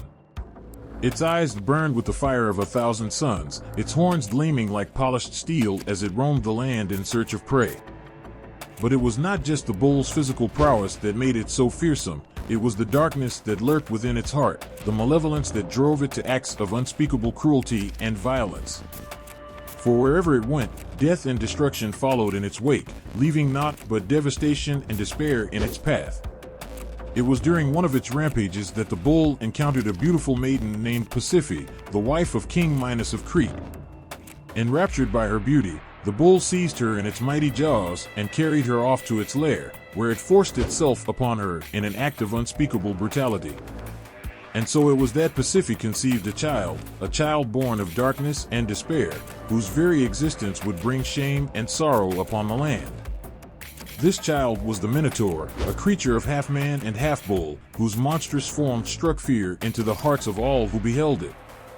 But despite its fearsome appearance, the Minotaur was not without its own suffering, for it was condemned to live out its days in the darkness of the labyrinth, a twisting maze of corridors and passages that stretched deep beneath the earth, its walls stained with the blood of those who had dared to enter. And yet, even in the depths of despair, there existed a glimmer of hope, a light that shone through the darkness and illuminated the path to redemption. For it was said that one day, a hero would come to slay the Minotaur and free the land from its tyranny, a hero whose courage and strength would be unmatched, whose name would be spoken of in hushed tones and whispered prayers by those who sought salvation from the beast's reign of terror. And so the legend of the bull that fathered the Minotaur lives on, a testament to the power of darkness and despair, but also to the resilience of the human spirit and the enduring hope that lies within us all. For even in the face of unimaginable evil, there exists the possibility of redemption, the chance to rise above our fears and become the heroes of our own destiny. In the realms of ancient Greece, where the gods walked among mortals and legends were born, there existed a tale that stirred the hearts of all who heard it, a tale of courage, strength, and the triumph of the human spirit over adversity. This is the story of Hercules' battle and mastery over the bull, a saga of bravery and determination that would echo through the ages.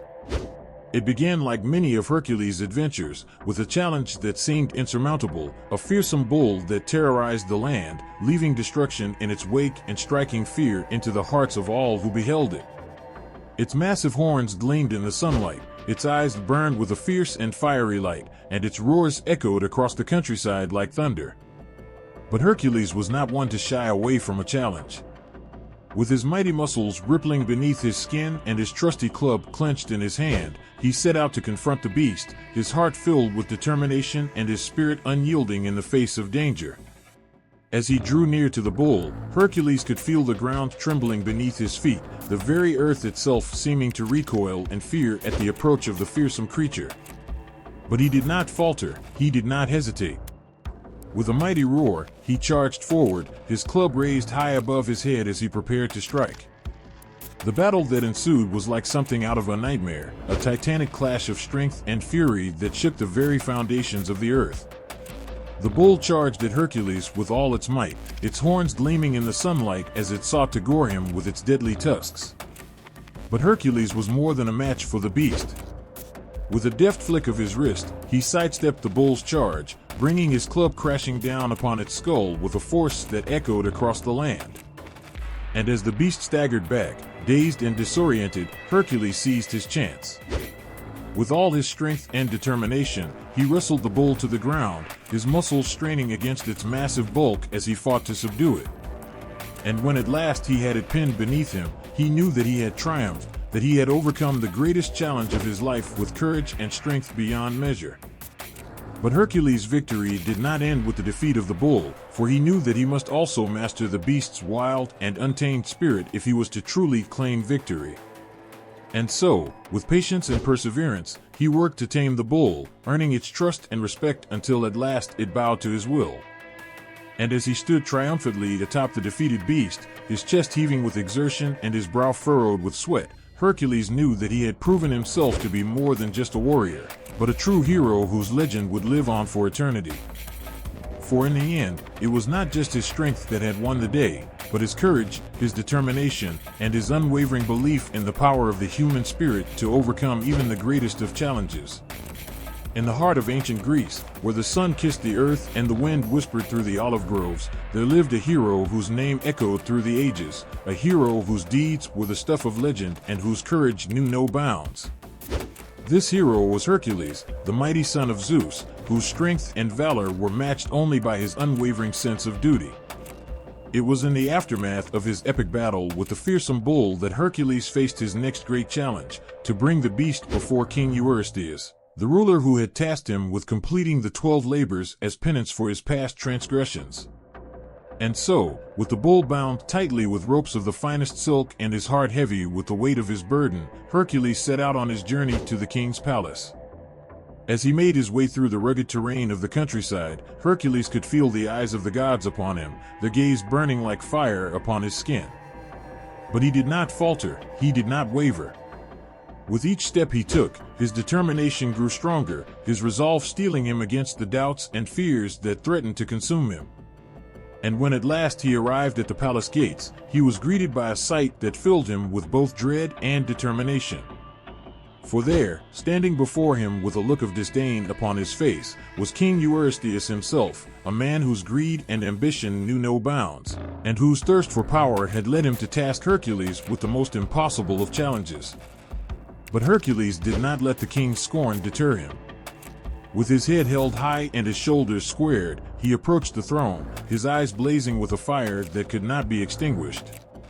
And as he presented the bull to the king, he spoke with a voice that rang out like thunder, his words filled with a quiet dignity and a steely resolve. "I have completed the task you set before me, King Eurystheus," Hercules declared, his voice echoing through the halls of the palace. "I have conquered the fearsome bull and brought it here as proof of my valor and strength. Now, let my deeds be judged by the gods themselves, and let justice be done." But the king's response was not one of gratitude or admiration. Instead, he looked upon Hercules with disdain and contempt, his lips curled in a sneer of derision. "You may have completed this task, Hercules," the king spat, his voice dripping with malice. "But there are still 11 more labors that await you, each more difficult than the last. And until you have completed them all, you will never be free of your burden." And with those words, King Eurystheus dismissed Hercules from his presence, leaving the hero to ponder the trials that still lay ahead. But even as he walked away from the palace, his heart heavy with the weight of his task, Hercules knew that he would not be deterred. For he was a hero, a champion of justice and righteousness, and he would not rest until he had proven himself worthy of the gods' favor and reclaimed his rightful place among them. In the shadowy depths of Thracian lands, where the winds whispered secrets and the earth trembled with unseen power, there lurked a terror that struck fear into the hearts of all who beheld it. A terror that took the form of 4 fearsome Maras, wild and untamed, their eyes burning with a fierce and fiery light. These were the Maras of Thracian king Diomedes, creatures born of darkness and despair, whose very presence filled the air with an aura of menace and dread. Legend had it that these Maras were not like any ordinary horses. They were beasts of pure evil, born of the darkest depths of the underworld and steeped in the blood of innocence. Their hooves pounded the earth like thunder, their nostrils flared with a hunger that could never be satisfied, and their mouths dripped with the blood of those who had dared to cross their path. But it was not just their physical prowess that made them so terrifying. It was their insatiable appetite for human flesh, their lust for violence and destruction that knew no bounds. For wherever they went, death and despair followed in their wake, leaving naught but devastation and sorrow in their wake. It was into this realm of darkness and despair that Hercules was sent, tasked with the impossible challenge of capturing the Maras of King Diomedes and bringing them back to civilization. Armed with nothing but his courage and his wits, he set out on his journey, his heart heavy with the weight of his burden and his spirit unyielding in the face of danger. As he drew near to the king's palace, Hercules could feel the air thick with tension, the very atmosphere crackling with the energy of impending doom. But he did not falter, he did not hesitate. With a deep breath and a silent prayer to the gods, he plunged headlong into the heart of darkness, his eyes burning with determination and his muscles coiled like a spring. And when at last he beheld the Maras, his heart stopped in his chest, his blood running cold with fear. For they were more fearsome and terrible than he could have ever imagined, their eyes burning with a madness that chilled him to the bone and their mouths frothing with a hunger that could never be satisfied. But even in the face of such overwhelming terror, Hercules did not waver. With a roar that shook the heavens and a strength that seemed to come from the very depths of his soul, he charged forward, his arms outstretched and his heart filled with a fire that could not be extinguished. And as he battled the Maras with all his might, he knew that he was not alone, that the gods themselves watched over him, guiding his hand and lending him their strength. For though the Maras fought with a fury that seemed unmatched, Hercules fought with a determination and a resolve that could not be broken, his every blow striking true and his every move calculated with precision. And when at last the battle was won and the Maras lay defeated at his feet, Hercules knew that he had proven himself to be more than just a warrior, but a true hero whose legend would live on for eternity. For in the end, it was not just his strength that had won the day, but his courage, his determination, and his unwavering belief in the power of the human spirit to overcome even the greatest of challenges. In the annals of Greek mythology, there exists a tale that sends shivers down the spine, a tale of vengeance, of justice served cold, and of the dark and twisted depths to which the human soul can sink. This is the story of Hercules and the fate that befell Thracian king Diomedes, a tale of horror and retribution that would echo through the ages. It began with a man consumed by greed and ambition, a man whose heart was as black as the night and whose soul was steeped in darkness. This man was King Diomedes, ruler of the Thracian lands, whose cruelty and tyranny knew no bounds. He had raised the fearsome Maras that roamed his kingdom, feeding them on the flesh of his enemies and reveling in their savage power.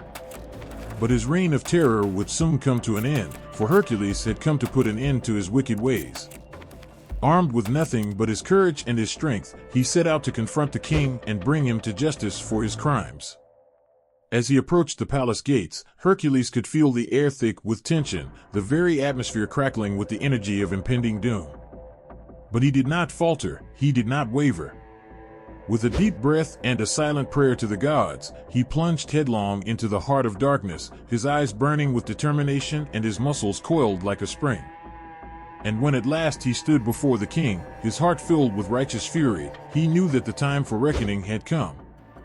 With a voice that rang out like thunder, he spoke out against the king's tyranny, his words carrying the weight of justice and righteousness. But King Diomedes would not go down without a fight. With a snarl of defiance, he ordered his fearsome Mars to attack, their eyes burning with a madness that chilled the blood and their mouths frothing with a hunger that could never be satisfied. But Hercules was more than a match for the king's savage beasts.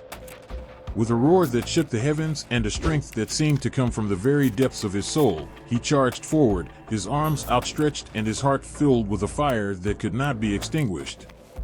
And as he battled the Mars with all his might, he knew that he was not alone, that the gods themselves watched over him, guiding his hand and lending him their strength. For though the Mars fought with a fury that seemed unmatched, Hercules fought with a determination and a resolve that could not be broken, his every blow striking true and his every move calculated with precision. And when at last the battle was won and the Mars lay defeated at his feet, Hercules turned his gaze upon the king, his eyes burning with a righteous fury that could not be quenched. With a swift and decisive blow, he struck the king down, his heart heavy with the weight of his burden and his spirit filled with a grim satisfaction. But even in death, King Diomedes would not escape the justice he so rightly deserved. With a gesture of contempt, Hercules ordered the king's body to be fed to his own fearsome Mars, their ravenous appetites consuming him with a savagery that sent shivers down the spine.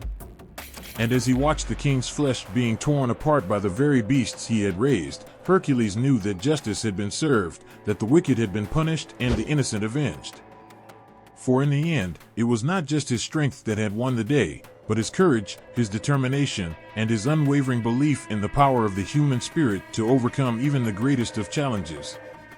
In the heart of the untamed wilderness, where the trees whispered secrets and the rivers sang songs of ancient magic, there dwelled creatures of wild and untamed beauty.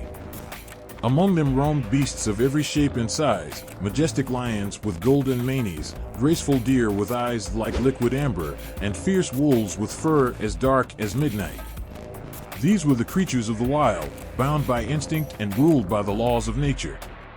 But amidst the chaos and the chaos of the wild, there was one who stood apart, a man whose courage and compassion knew no bounds, whose heart was as big as the sky and whose spirit was as free as the wind. This man was Hercules, the mighty son of Zeus, whose strength and valor were matched only by his kindness and his love for all living things.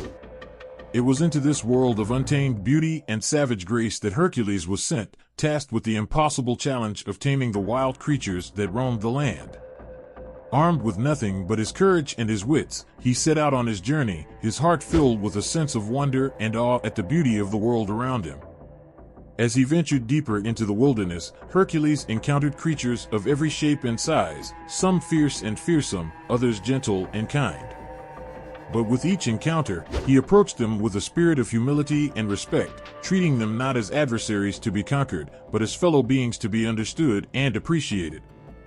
And as he spent time among them, observing their behaviors and learning their ways, Hercules began to form a bond with the creatures of the wild, a bond forged not of fear or dominance, but of mutual trust and understanding.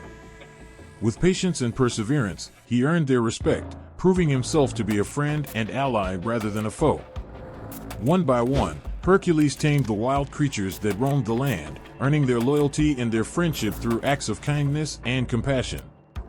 He nursed injured animals back to health, protected them from harm, and provided for their needs, becoming a guardian and protector of the natural world. And as he walked among them, his heart filled with a sense of joy and fulfillment, Hercules knew that he had found his true calling, not as a warrior or a hero, but as a steward of the earth and all its creatures. For in the end, it was not just his strength that had won the day, but his courage, his compassion, and his unwavering belief in the power of love to conquer even the wildest of hearts. In the realm of ancient Greece, where myths and legends danced on the wind and magic lurked in the shadows, there lived a fierce and formidable warrior queen known as Hippolyta. She ruled over the Amazons, a tribe of warrior women who roamed the land with hearts as wild as the wind and spirits as free as the sky. But it was not just her strength and skill in battle that made Hippolyta legendary, it was her possession of a magical belt, a gift from the gods themselves, that granted her power beyond measure. The tale of Hippolyta and her magical belt begins with a promise made by the queen to her beloved sister, Antiope. For Antiope had long admired the belt, with its gleaming gold and sparkling gems, and had begged her sister to bestow it upon her. And though Hippolyta loved her sister dearly, she could not bear to part with the precious gift that had been bestowed upon her by the gods. But Antiope was not one to be dissuaded so easily. With a heart full of longing and a determination as fierce as her sister's, she set out to claim the belt for herself, even if it meant defying the will of the gods themselves. And so it was that she conspired with Hercules, the mighty son of Zeus, to steal the belt from her sister and claim it as her own.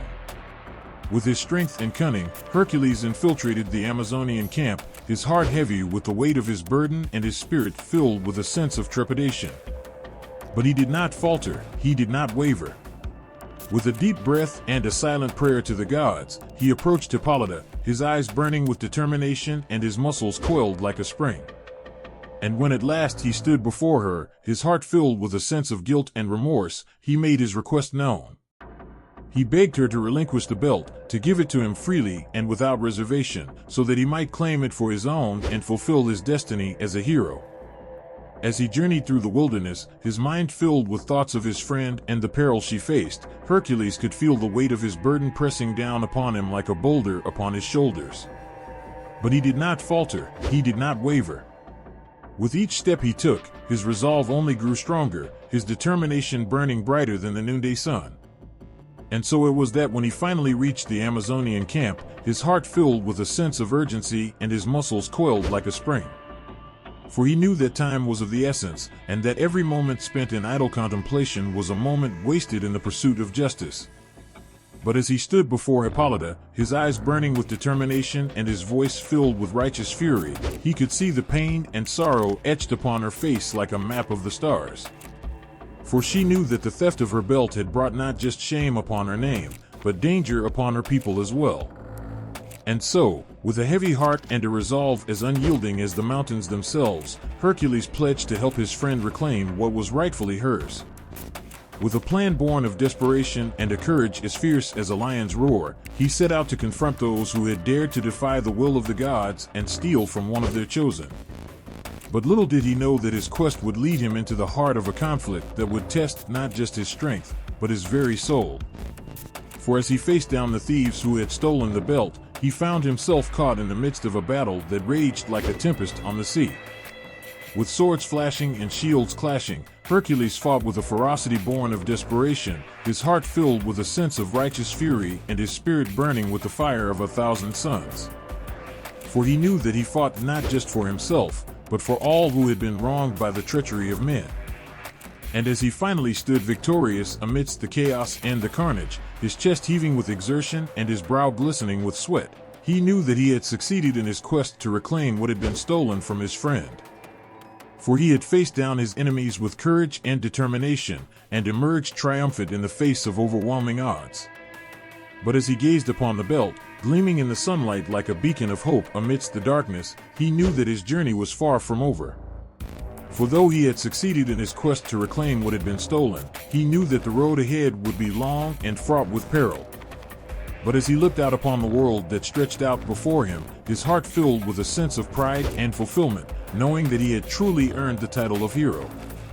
For he had faced down his enemies with courage and determination, and emerged triumphant in the face of overwhelming odds. And as he stood amidst the ruins of his enemy's camp, his heart filled with a sense of peace and contentment, knowing that he had helped to restore peace to the land once more.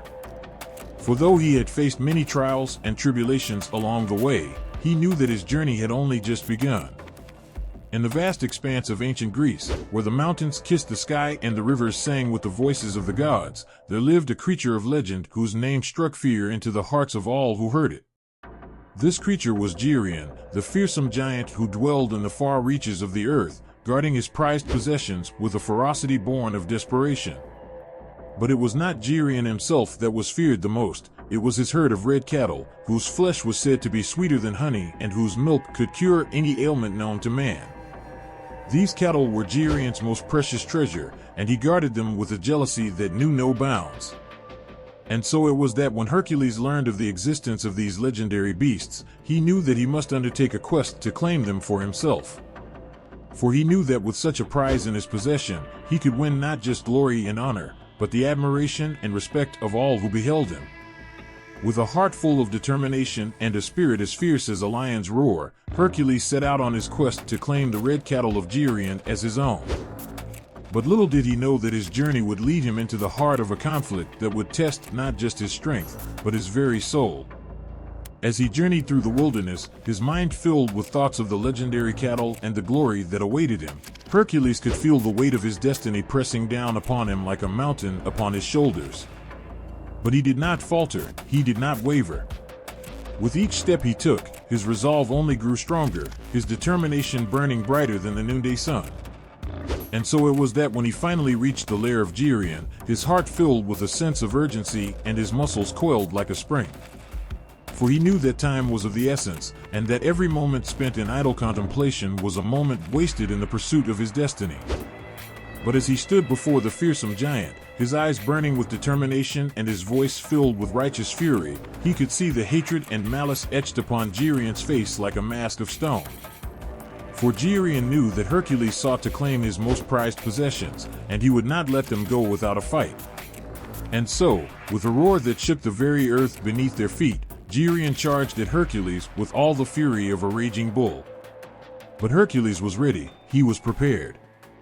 With a strength born of desperation and a courage as fierce as a lion's roar, he met Geryon head-on, locking horns with the fearsome giant in a battle that would echo through the ages.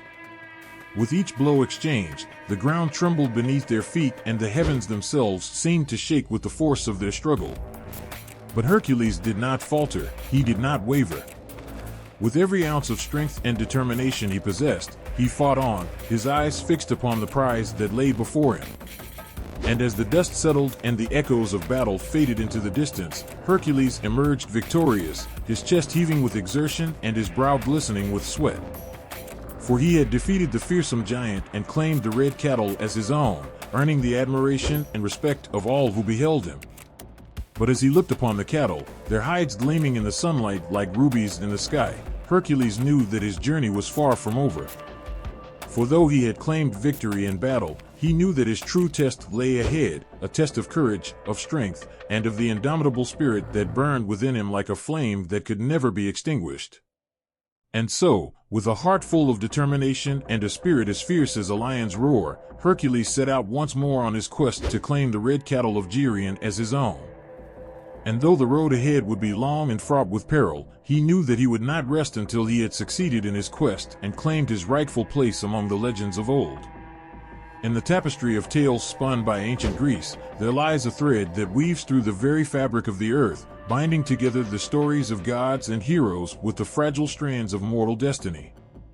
This thread is the journey of Hercules, the mighty demigod whose name echoes through the annals of time like a thunderclap in the night. But Hippolyta would not be swayed so easily. With a voice that rang out like thunder and a gaze as cold as ice, she refused his request, her heart heavy with the weight of betrayal and her spirit filled with a sense of righteous indignation. For she knew that the belt was not meant for mortal hands, but for hers alone, as a symbol of her divine right to rule.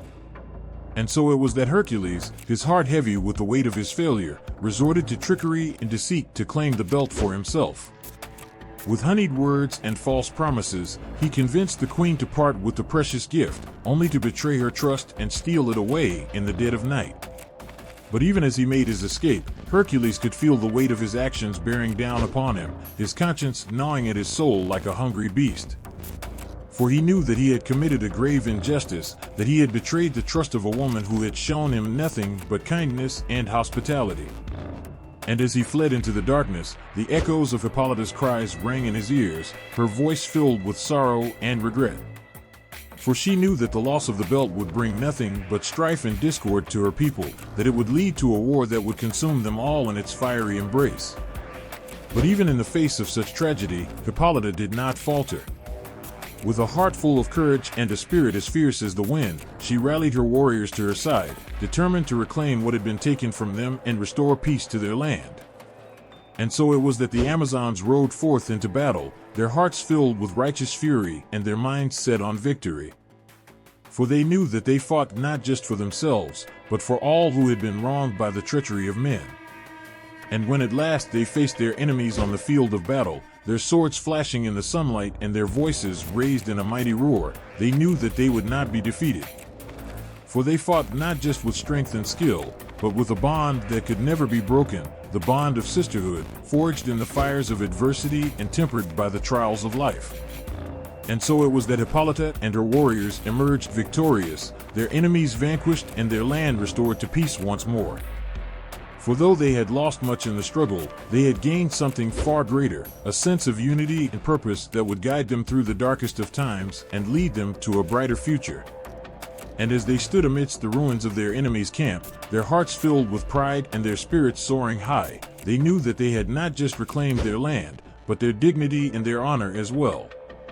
For they were the Amazons, fierce and fearless, and nothing could stand in their way. In the heart of ancient Greece, where the gods and goddesses ruled over mortals with a whimsical hand and an iron will, there lived a hero whose name echoed through the ages like a thunderclap in the night. This hero was none other than Hercules, the mighty son of Zeus, whose strength and valor were matched only by his kindness and compassion. It was amidst the splendor of Olympus, the realm of the gods, that Hercules found himself embroiled in a conflict that would test not just his strength, but his spirit as well. For Hera, the queen of the gods and Hercules' stepmother, had long harbored a bitter resentment towards him, viewing him as a constant reminder of her husband Zeus' infidelity. And so it was that when Hercules sought to negotiate with the Amazons for the return of Hippolyta's magical belt, Hera saw an opportunity to sow discord and chaos among mortals. With a heart full of malice and a mind as sharp as a dagger, she whispered poison into the ears of the Amazon queen, sowing seeds of doubt and suspicion where there had once been trust and friendship. And so it was that what had begun as a simple negotiation soon turned into a battle of epic proportions, as the Amazons and Hercules found themselves locked in a deadly struggle for supremacy. With swords flashing and shields clashing, they fought with a ferocity born of desperation, each side determined to emerge victorious at any cost. But amidst the chaos and the carnage, Hercules found himself torn between his loyalty to his friend Hippolyta and his duty to uphold the peace. With a heavy heart and a soul weighed down by guilt, he fought with all his might to bring an end to the bloodshed, even as Hera's machinations threatened to tear him apart from within. And as the battle raged on, with no end in sight and no hope of reconciliation, Hercules knew that he had to do something to end the madness once and for all. And so, with a courage born of desperation and a determination as fierce as a lion's roar, he sought out Hera herself, confronting her in her divine realm and demanding an end to the conflict. But Hera would not be swayed so easily. With a heart full of malice and a soul as black as night, she laughed in the face of Hercules' pleas, taunting him with cruel words and mocking laughter. For she knew that as long as she held sway over the hearts and minds of mortals, she could bend them to her will like puppets on a string. But Hercules would not be deterred. With a resolve as unyielding as the mountains themselves, he stood his ground against the might of the gods, refusing to back down even in the face of overwhelming odds. And as he faced Hera down, his heart filled with a sense of righteous fury and his spirit burning with the fire of 1,000 suns, he knew that he would not rest until he had brought an end to her reign of terror once and for all. And so it was that Hercules, with the help of his friends and allies, waged a mighty battle against Hera and her minions, driving them back with the force of his will and the strength of his arm. And though the conflict would leave scars that would never fully heal, Hercules knew that he had succeeded in his quest to bring peace to the land once more. For in the end, it was not just his strength that had won the day, but his courage, his compassion, and his unwavering belief in the power of love to conquer even the greatest of evils. And as he looked out upon the world that he had helped to save, his heart filled with a sense of pride and fulfillment, knowing that he had truly earned the title of hero. In the heart of ancient Greece, where the winds whispered secrets and the gods walked among mortals, there lived a hero whose name echoed through the ages like a hymn sung by the heavens. That hero was Hercules, the mighty son of Zeus, whose strength and valor were matched only by his boundless compassion. The tale of Hercules' acquisition of the belt amidst conflict is a story of courage, sacrifice, and the enduring power of friendship. It begins with a plea for help from his friend Hippolyta, the queen of the Amazons, whose prized possession, a magical belt bestowed upon her by the gods themselves, had been stolen by treacherous hands. With a heavy heart and a determination as fierce as a lion's roar, Hercules set out to right this injustice and restore peace to the land. But little did he know that his quest would lead him into the heart of a conflict that would test not just his strength, but his very soul. From the moment he first drew breath upon the shores of Greece, Hercules was destined for greatness. Born of Zeus, king of the gods, and Alcmene, a mortal woman of extraordinary beauty, he was blessed with strength beyond measure and a spirit as indomitable as the raging sea. But it was not until he embarked upon his legendary quest to claim the red cattle of Geryon that Hercules truly began to understand the full extent of his destiny. For he knew that in order to claim his prize, he must traverse the very ends of the earth, journeying to places unknown and facing challenges undreamed of by mortal men. And so, with a heart full of determination and a spirit as fierce as a lion's roar, Hercules set out on his quest, his mind filled with thoughts of the legendary cattle and the glory that awaited him. But little did he know that his journey would lead him to the very edge of the world itself, where the sun sank beneath the horizon and the stars danced in the heavens like jewels in the night sky. As he journeyed through the wilderness, his path took him through forests dark and forbidding, where the trees whispered secrets long forgotten by mortal men. But Hercules did not falter, he did not waver. With each step he took, his resolve only grew stronger, his determination burning brighter than the noonday sun. And so it was that when he finally reached the ends of the earth, his heart filled with a sense of awe and wonder at the beauty and majesty of the world around him. For he knew that he stood upon the threshold of greatness, poised to claim his rightful place among the legends of old. But little did he know that his journey was far from over, for the challenges that lay ahead would test not just his strength, but his very soul. From the treacherous peaks of towering mountains to the depths of dark and winding caverns, Hercules faced trials undreamed of by mortal men, each one more daunting than the last. But through it all, he persevered. With a courage born of desperation and a determination as unyielding as the granite cliffs that towered above him, Hercules pressed on, his eyes fixed upon the prize that lay before him like a beacon in the night. And as he stood upon the summit of the world, his chest heaving with exertion and his brow glistening with sweat, Hercules knew that he had conquered not just the challenges of the earth, but the doubts and fears that had plagued him since the beginning of his journey. For he was Hercules, the mighty demigod whose name echoed through the ages like a hymn sung by the gods themselves. And though his journey may have been long and fraught with peril, he knew that he had emerged victorious, his spirit unbroken and his destiny fulfilled. In the heart of ancient Greece, where myths mingled with reality, there lived a hero whose name echoed through the ages like a thunderclap in the night. Hercules, the mighty demigod, stood as a beacon of strength and valor, his very presence striking fear into the hearts of those who dared to oppose him. But even the mightiest of heroes must face challenges that test not only their strength, but their courage and resolve as well. And so it was that Hercules found himself confronted with the formidable task of overcoming Geryon and his herdsmen, a task that would push him to the very limits of his endurance and beyond. As he stood before the towering figure of Geryon, his heart filled with determination and his muscles tensed for battle, Hercules knew that he faced a foe unlike any he had ever encountered before. For Geryon was not just a man, but a creature of legend, a being born of darkness and fire, with a strength that matched Hercules' own. But the demigod did not flinch. With a defiant roar that echoed across the plains, he charged forward, his fists clenched and his eyes blazing with determination. And though Geryon's herdsmen fought fiercely, wielding their weapons with deadly precision, Hercules did not falter. With each blow he struck, he drew upon the strength of his ancestors, the gods themselves, and pressed onward, his resolve unyielding as the mountains themselves. But it was not just physical strength that carried Hercules through the battle, it was his indomitable spirit, his unwavering belief in the righteousness of his cause. for he knew that he fought not just for himself, but for all those who looked to him as a beacon of hope in a world shrouded in darkness. And so, with every blow he landed and every foe he vanquished, Hercules drew closer to victory. His muscles burned with exertion, his breath came in ragged gasps, but still he fought on, his determination unbroken. And then, in a moment that seemed to stretch on for eternity, Hercules landed the final blow, a blow that echoed through the ages like a thunderclap, shaking the very foundations of the earth. Geryon fell to the ground, defeated, his once mighty strength drained away like water from a broken vessel. But Hercules did not revel in his victory. Instead, he knelt beside his fallen foe, his heart heavy with the weight of what he had done. For though Geryon had been his enemy, he was also a creature of the earth, a being deserving of respect and dignity. And so, with a heavy heart and a sense of solemnity, Hercules paid his respects to Geryon and his herdsmen, honoring their memory even as he moved forward on his journey.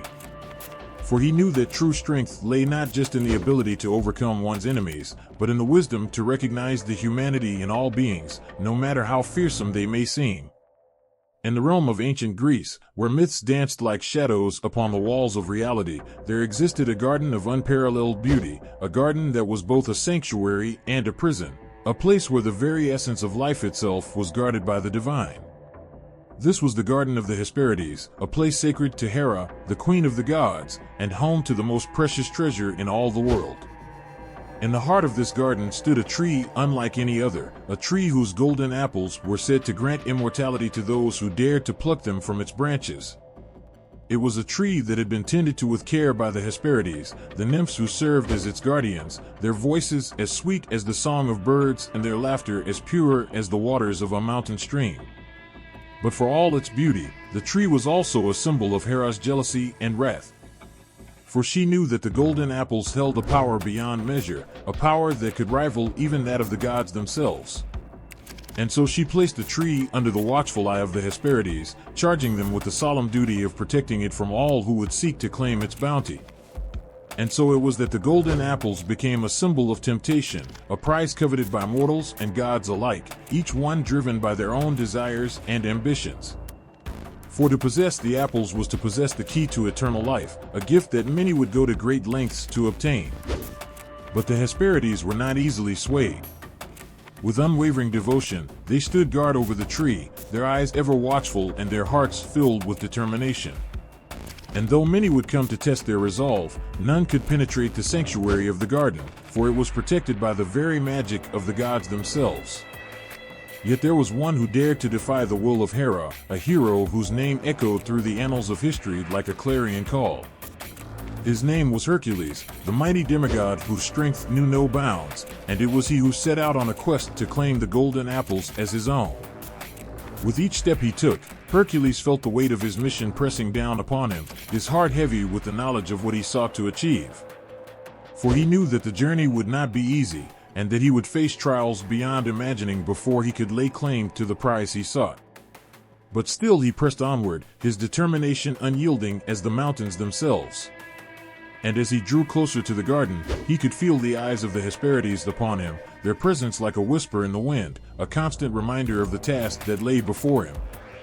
And then, at last, he stood before the gates of the garden, his heart pounding in his chest as he prepared to face the final challenge. With a deep breath, he stepped forward, his eyes fixed upon the tree that stood at the heart of the garden, its branches heavy with the weight of the golden apples.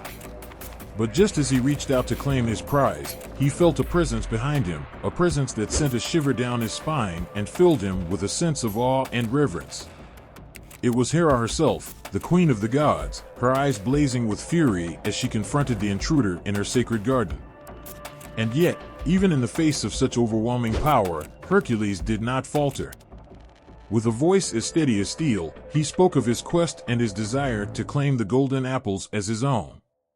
And though Hera's wrath was fearsome to behold, he stood his ground, his resolve unbroken as he faced the mightiest of challenges.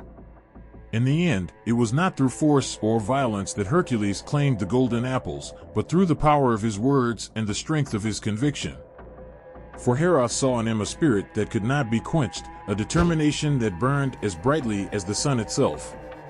And so, with a solemn nod of her head, she granted him his prize, knowing that he had earned it through courage and perseverance. And as Hercules left the garden behind him, the golden apples held safely in his grasp, he knew that he had accomplished something truly remarkable, a feat that would be remembered for all time, a testament to the indomitable spirit of the hero known as Hercules. In the vast expanse of the world, where the sky kisses the earth and the stars dance in the heavens, there existed a place where the boundaries between myth and reality blurred, a place where gods and mortals walked side by side, their destinies intertwined in the tapestry of time.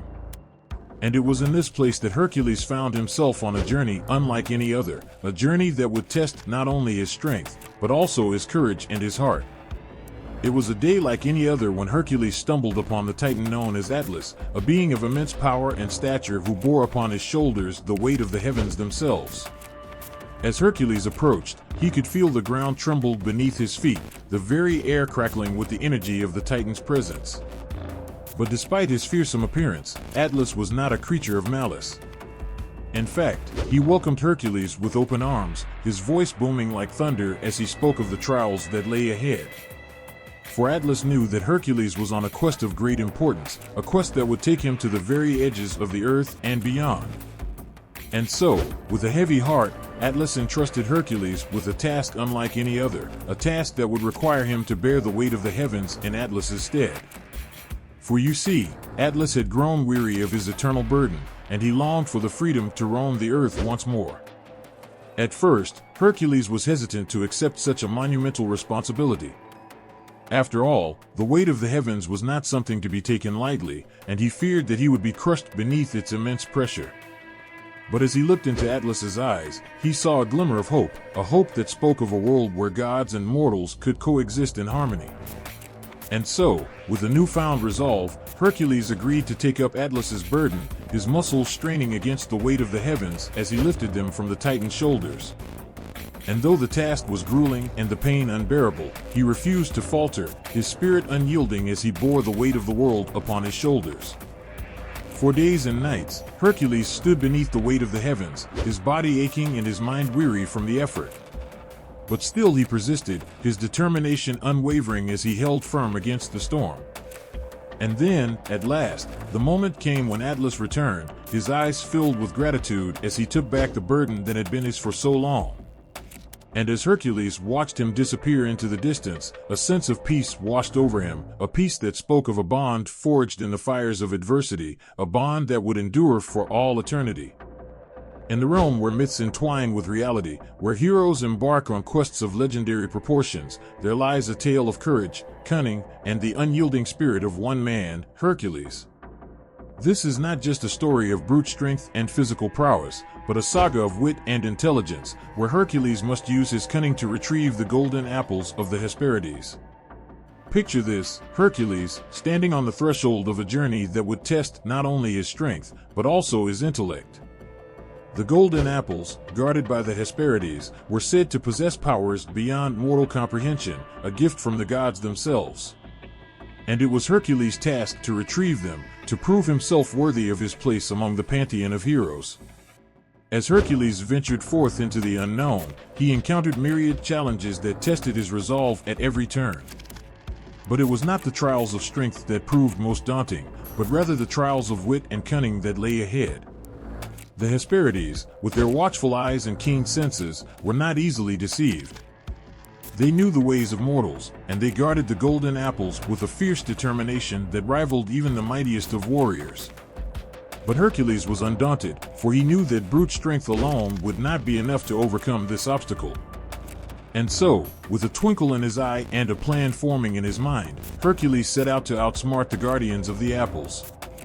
He knew that he would need to rely on more than just his brawn to succeed, that he would need to use every ounce of cunning at his disposal. As he approached the Hesperides, Hercules feigned weakness, pretending to be a weary traveler in search of shelter from the elements. The guardians, seeing his plight, took pity on him and offered him a place to rest within their sanctuary. But Hercules knew that his true challenge lay ahead, hidden within the labyrinthine depths of the garden where the golden apples grew. And so, under the cover of darkness, he crept forth, his heart pounding with anticipation as he drew closer to his goal. With each step he took, Hercules encountered new obstacles, traps and snares laid by the cunning guardians to thwart any who dared to challenge them. But Hercules was not so easily deterred, for he had faced far greater dangers in his time. And then, at last, he reached the heart of the garden, where the golden apples shimmered like stars in the night sky. But as he reached out to pluck them from their branches, he felt a hand upon his shoulder, a hand belonging to one of the Hesperides, who had discovered his deception. In that moment, Hercules knew that he would need to rely on more than just his strength to escape this predicament. And so, with a quick wit and a silver tongue, he spun a tale of woe and desperation, appealing to the guardian's sense of compassion. And to his surprise, the Hesperides relented, moved by Hercules' plight and the sincerity of his words.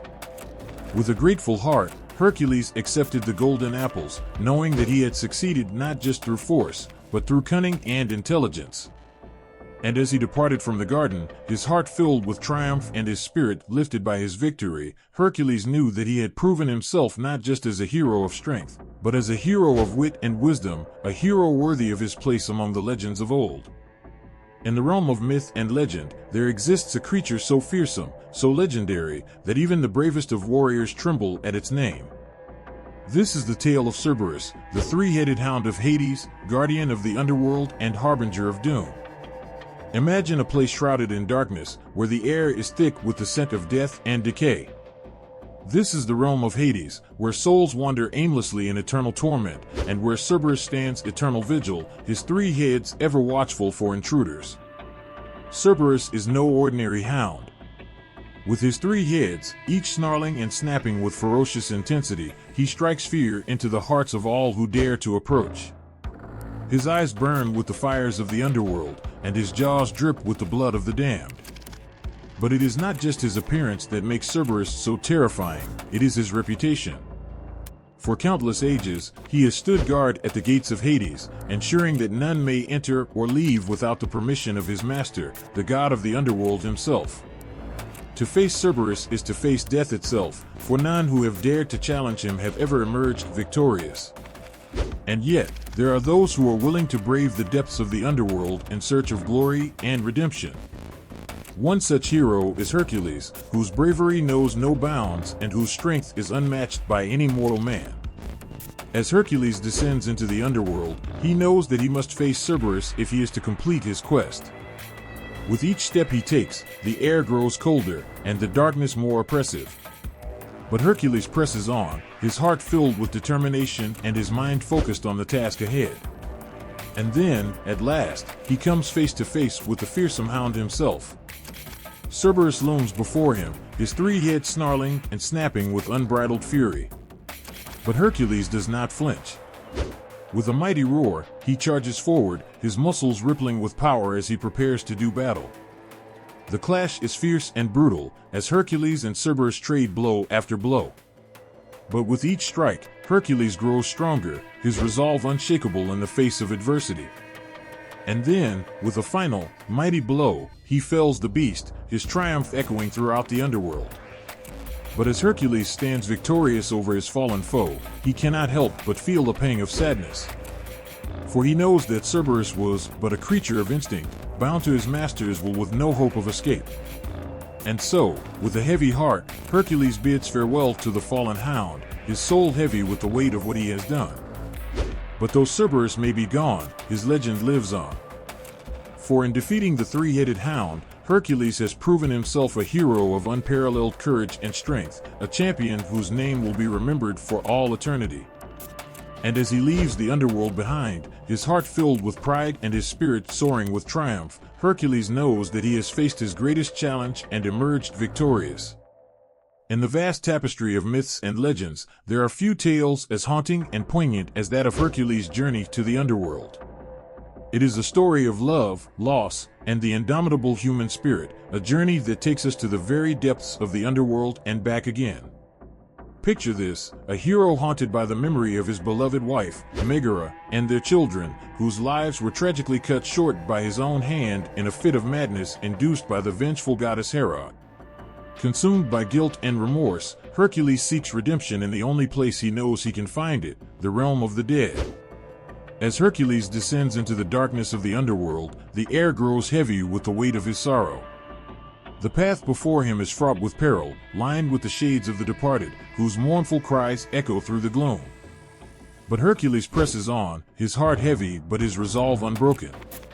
At last, he comes to the river Styx, the boundary between the world of the living and the realm of the dead.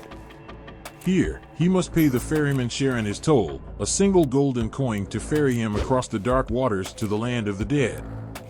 With a heavy heart, Hercules hands over the coin, and Charon guides him across the river, his boat cutting through the black waters like a blade through silk.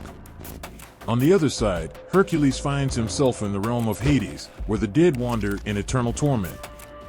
The air is thick with the stench of death, and the ground is littered with the bones of the departed. But Hercules does not falter. With Megaera's memory as his guide, he presses on, his eyes fixed on the distant shores where his beloved waits. As he journeys deeper into the underworld, Hercules encounters all manner of terrifying creatures, ghosts and ghouls, demons and specters, all of whom seek to test his courage and strength. But Hercules is undeterred. With each challenge he faces, he grows stronger, his determination fueling his every step. And then, at last, he comes to the palace of Hades himself, where the god of the dead sits upon his throne, his eyes cold and pitiless. But Hercules does not bow. With a defiant roar, he demands that Hades release Megaera from the clutches of death, that he restore her to the world of the living where she belongs. Hades laughs at Hercules' audacity, but the hero does not waver. With all the strength and fury of his mighty heart, he challenges the god of the dead to a contest of strength, a battle to determine the fate of Megaera's soul. And though Hades is powerful, he is no match for the indomitable spirit of Hercules, who fights with all the ferocity of a man possessed. In the end, it is Hercules who emerges victorious, his love for Megaera and his children giving him the strength to overcome even death itself. With a triumphant cry, he seizes Megaera's hand and leads her back to the land of the living, where they are reunited at last. And as they emerge from the depths of the underworld, bathed in the light of the sun, Hercules knows that his journey is at an end. Though the memory of his time in the underworld will haunt him forever, he has found redemption in the arms of his beloved, and nothing else matters. For love conquers all, even death itself, and in the end, it is love that saves us all. In the shadowy depths of the underworld, where the air is thick with the whispers of lost souls and the ground is littered with the bones of the dead, there lurks a creature of nightmares, a beast so fearsome that even the bravest heroes tremble at the mere mention of its name. Its name is Cerberus, the three-headed hound of Hades, guardian of the gates of the underworld.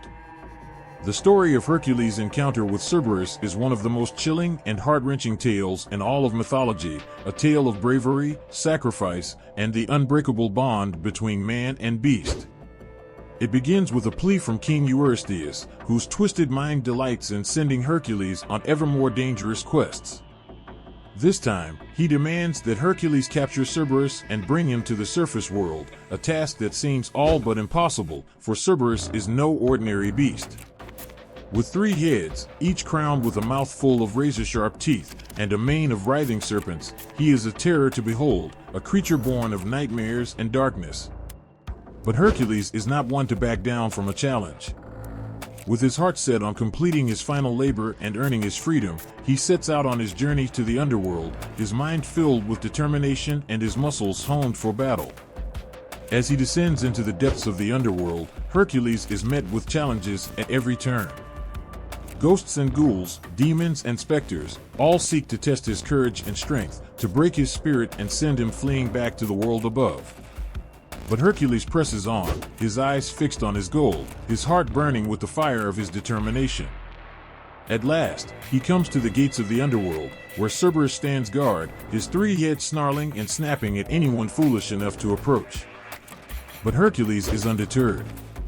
With a roar that shakes the very foundations of the earth, he charges forward, his muscles rippling with power as he grapples with the beast. For hours they struggle, locked in a deadly embrace, each refusing to yield to the other. But in the end, it is Hercules who emerges victorious, his strength and courage proving too much for even Cerberus to withstand. With a final, triumphant roar, he seizes the beast by the scruff of its neck and drags it back to the surface world, where King Eurystheus awaits. And as he presents Cerberus to the king, his heart swells with pride and satisfaction.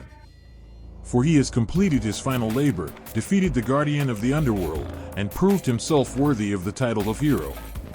And though the memory of his encounter with Cerberus will haunt him forever, he knows that he has faced his greatest fear and emerged victorious, a true testament to the power of courage, determination, and the unbreakable bond between man and beast. In the annals of ancient mythology, there exists no hero more renowned, more beloved, than Hercules, the mighty demigod whose feats of strength and bravery have captivated the hearts and minds of countless generations.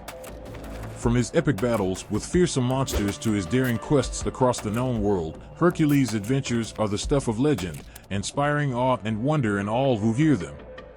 But even after completing his 12 labors, Hercules' thirst for adventure and his desire to protect the innocent remained undiminished.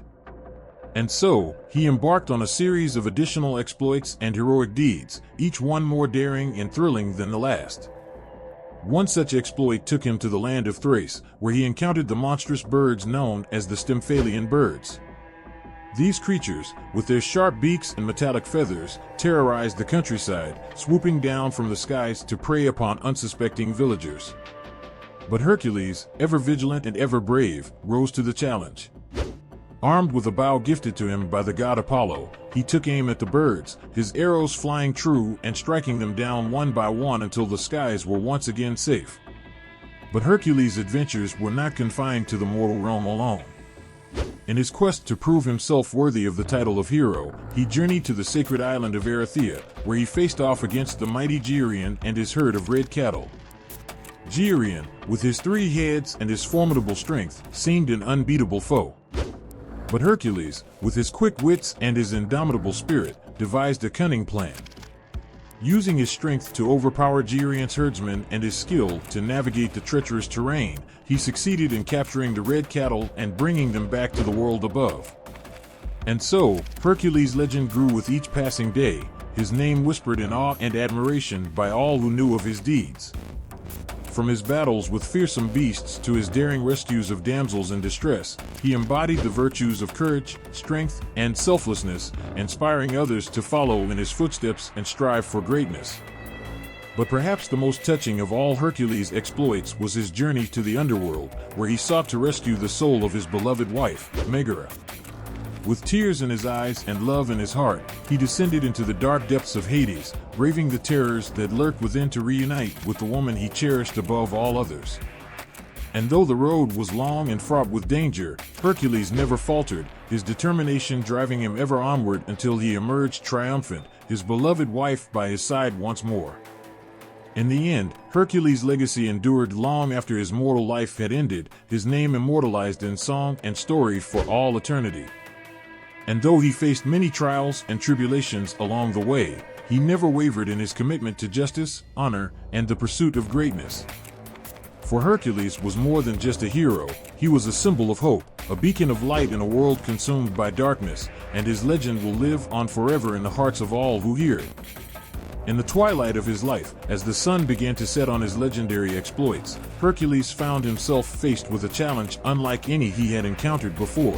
A challenge that would test not only his strength and courage, but also his resolve and his very humanity. It was a challenge that would ultimately lead to his death and his ascension to the ranks of the gods themselves.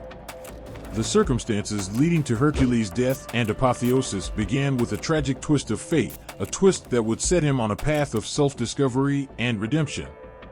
It all began with a love that was both pure and forbidden, a love that would ultimately cost him everything he held dear. It was said that Hercules had fallen deeply in love with Princess Iole, the daughter of King Eurytus of Oechalia.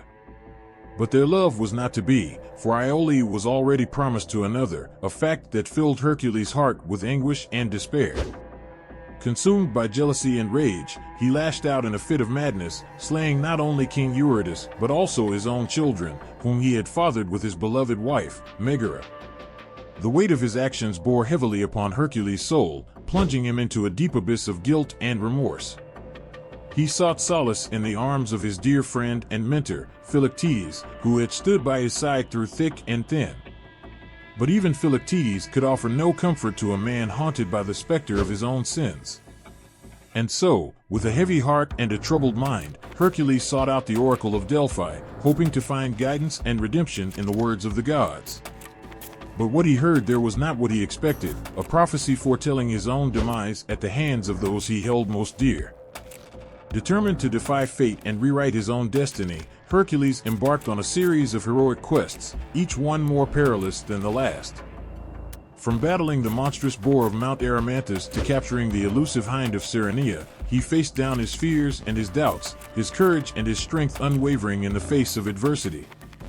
But it was his final quest, the quest to rescue the soul of his dear friend, Theseus, from the clutches of Hades, that would ultimately seal his fate. With the help of his loyal companion, Philoctetes, and his newfound ally, Theseus' son, Pirithous, Hercules descended into the underworld, braving the terrors that lurked within to confront the god of death himself. In the end, it was a battle that Hercules could not win, a battle against the very forces of fate and destiny that had shaped his life from the very beginning. As he lay dying, his mortal form racked with pain and agony, he looked back upon his life with a sense of sadness and regret, knowing that he had failed to atone for his past sins. But even in death, Hercules found redemption, a redemption that came in the form of his apotheosis, his transformation from mortal man to immortal god. As his mortal body succumbed to the ravages of time, his spirit soared free, ascending to the heavens above to take his rightful place among the gods. And though his mortal journey had come to an end, his legend lived on, a testament to the power of love, courage, and the indomitable spirit of the human heart. For Hercules was more than just a hero, he was a symbol of hope, a beacon of light in a world consumed by darkness, and his memory would live on forever in the hearts of all who knew him. In the vast tapestry of human culture and mythology, few figures loom as large as Hercules, a towering figure whose legend has transcended the boundaries of time and space to become an enduring symbol of strength, courage, and heroism. From the ancient civilizations of Greece and Rome to the modern world of today, the story of Hercules has captivated the hearts and minds of countless people, inspiring awe and wonder with its timeless tale of triumph over adversity. Hercules' lasting impact on culture and mythology is nothing short of remarkable, a legacy that continues to shape the way we view the world around us and the heroes we hold dear in our hearts. His story is one of epic proportions, filled with larger-than-life feats of strength and bravery that have captured the imagination of generations. At the heart of Hercules' story is the timeless struggle between good and evil, light and darkness, hope and despair. From his humble beginnings as the son of Zeus and a mortal woman, Hercules faced countless trials and tribulations on his journey to become the greatest hero the world had ever known. From his epic battles with fearsome monsters like the Nemean lion and the Hydra to his legendary quest for the golden apples of the Hesperides, Hercules embodied the virtues of courage, resilience, and selflessness in the face of overwhelming odds. His exploits became the stuff of legend, inspiring awe and wonder in all who heard of them. But perhaps Hercules' greatest legacy lies not in his extraordinary feats of strength, but in the lessons he taught us about the power of the human spirit.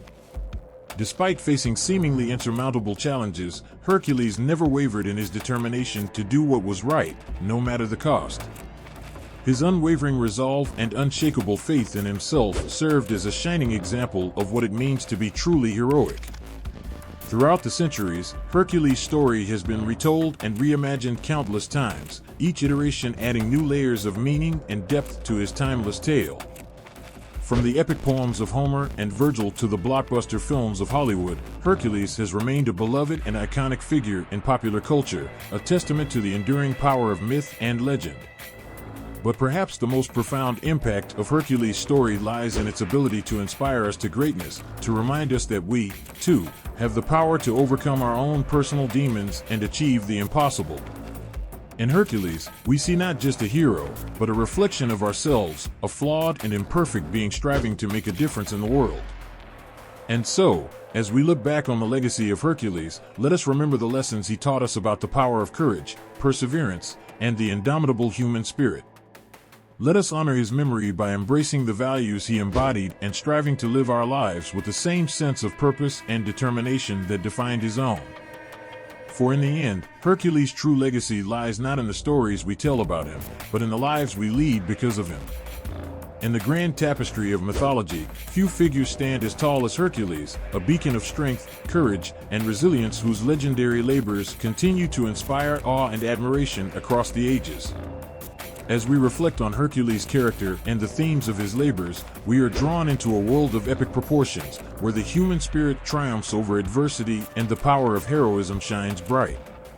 At the heart of Hercules' character lies a profound sense of determination and resolve, a willingness to face the greatest challenges head-on, no matter the cost.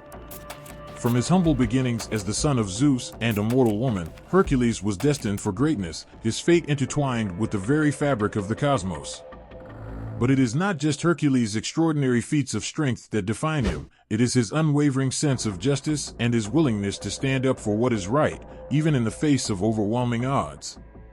Throughout his legendary labors, Hercules embodied the virtues of courage, resilience, and selflessness, inspiring all who crossed his path to strive for greatness. Each of Hercules' labors is imbued with its own unique set of challenges and trials, each one testing his strength, his wit, and his resolve in ways that few could ever imagine. From battling fearsome monsters like the Hydra and the Nemean lion to navigating the treacherous waters of the underworld, Hercules faced each challenge with unwavering determination, proving time and time again that he was more than just a mere mortal, he was a true hero. But beyond the physical trials, Hercules' labors also carry with them deeper themes and lessons that resonate with us on a profound level. They remind us of the importance of perseverance in the face of adversity, the power of compassion in the face of cruelty, and the indomitable nature of the human spirit. As we reflect on Hercules' character and the themes of his labors, we are reminded of our own capacity for greatness, to rise above our limitations and achieve the impossible. We are inspired to embrace the virtues of courage, resilience, and selflessness in our own lives, knowing that we too can overcome any obstacle that stands in our way. And so, as we pay tribute to the legendary heroism of Hercules, let us also heed the call to action, to subscribe to channels that bring us closer to the timeless stories and lessons of mythology. For in doing so, we honor the legacy of Hercules and keep alive the spirit of heroism that continues to inspire us all.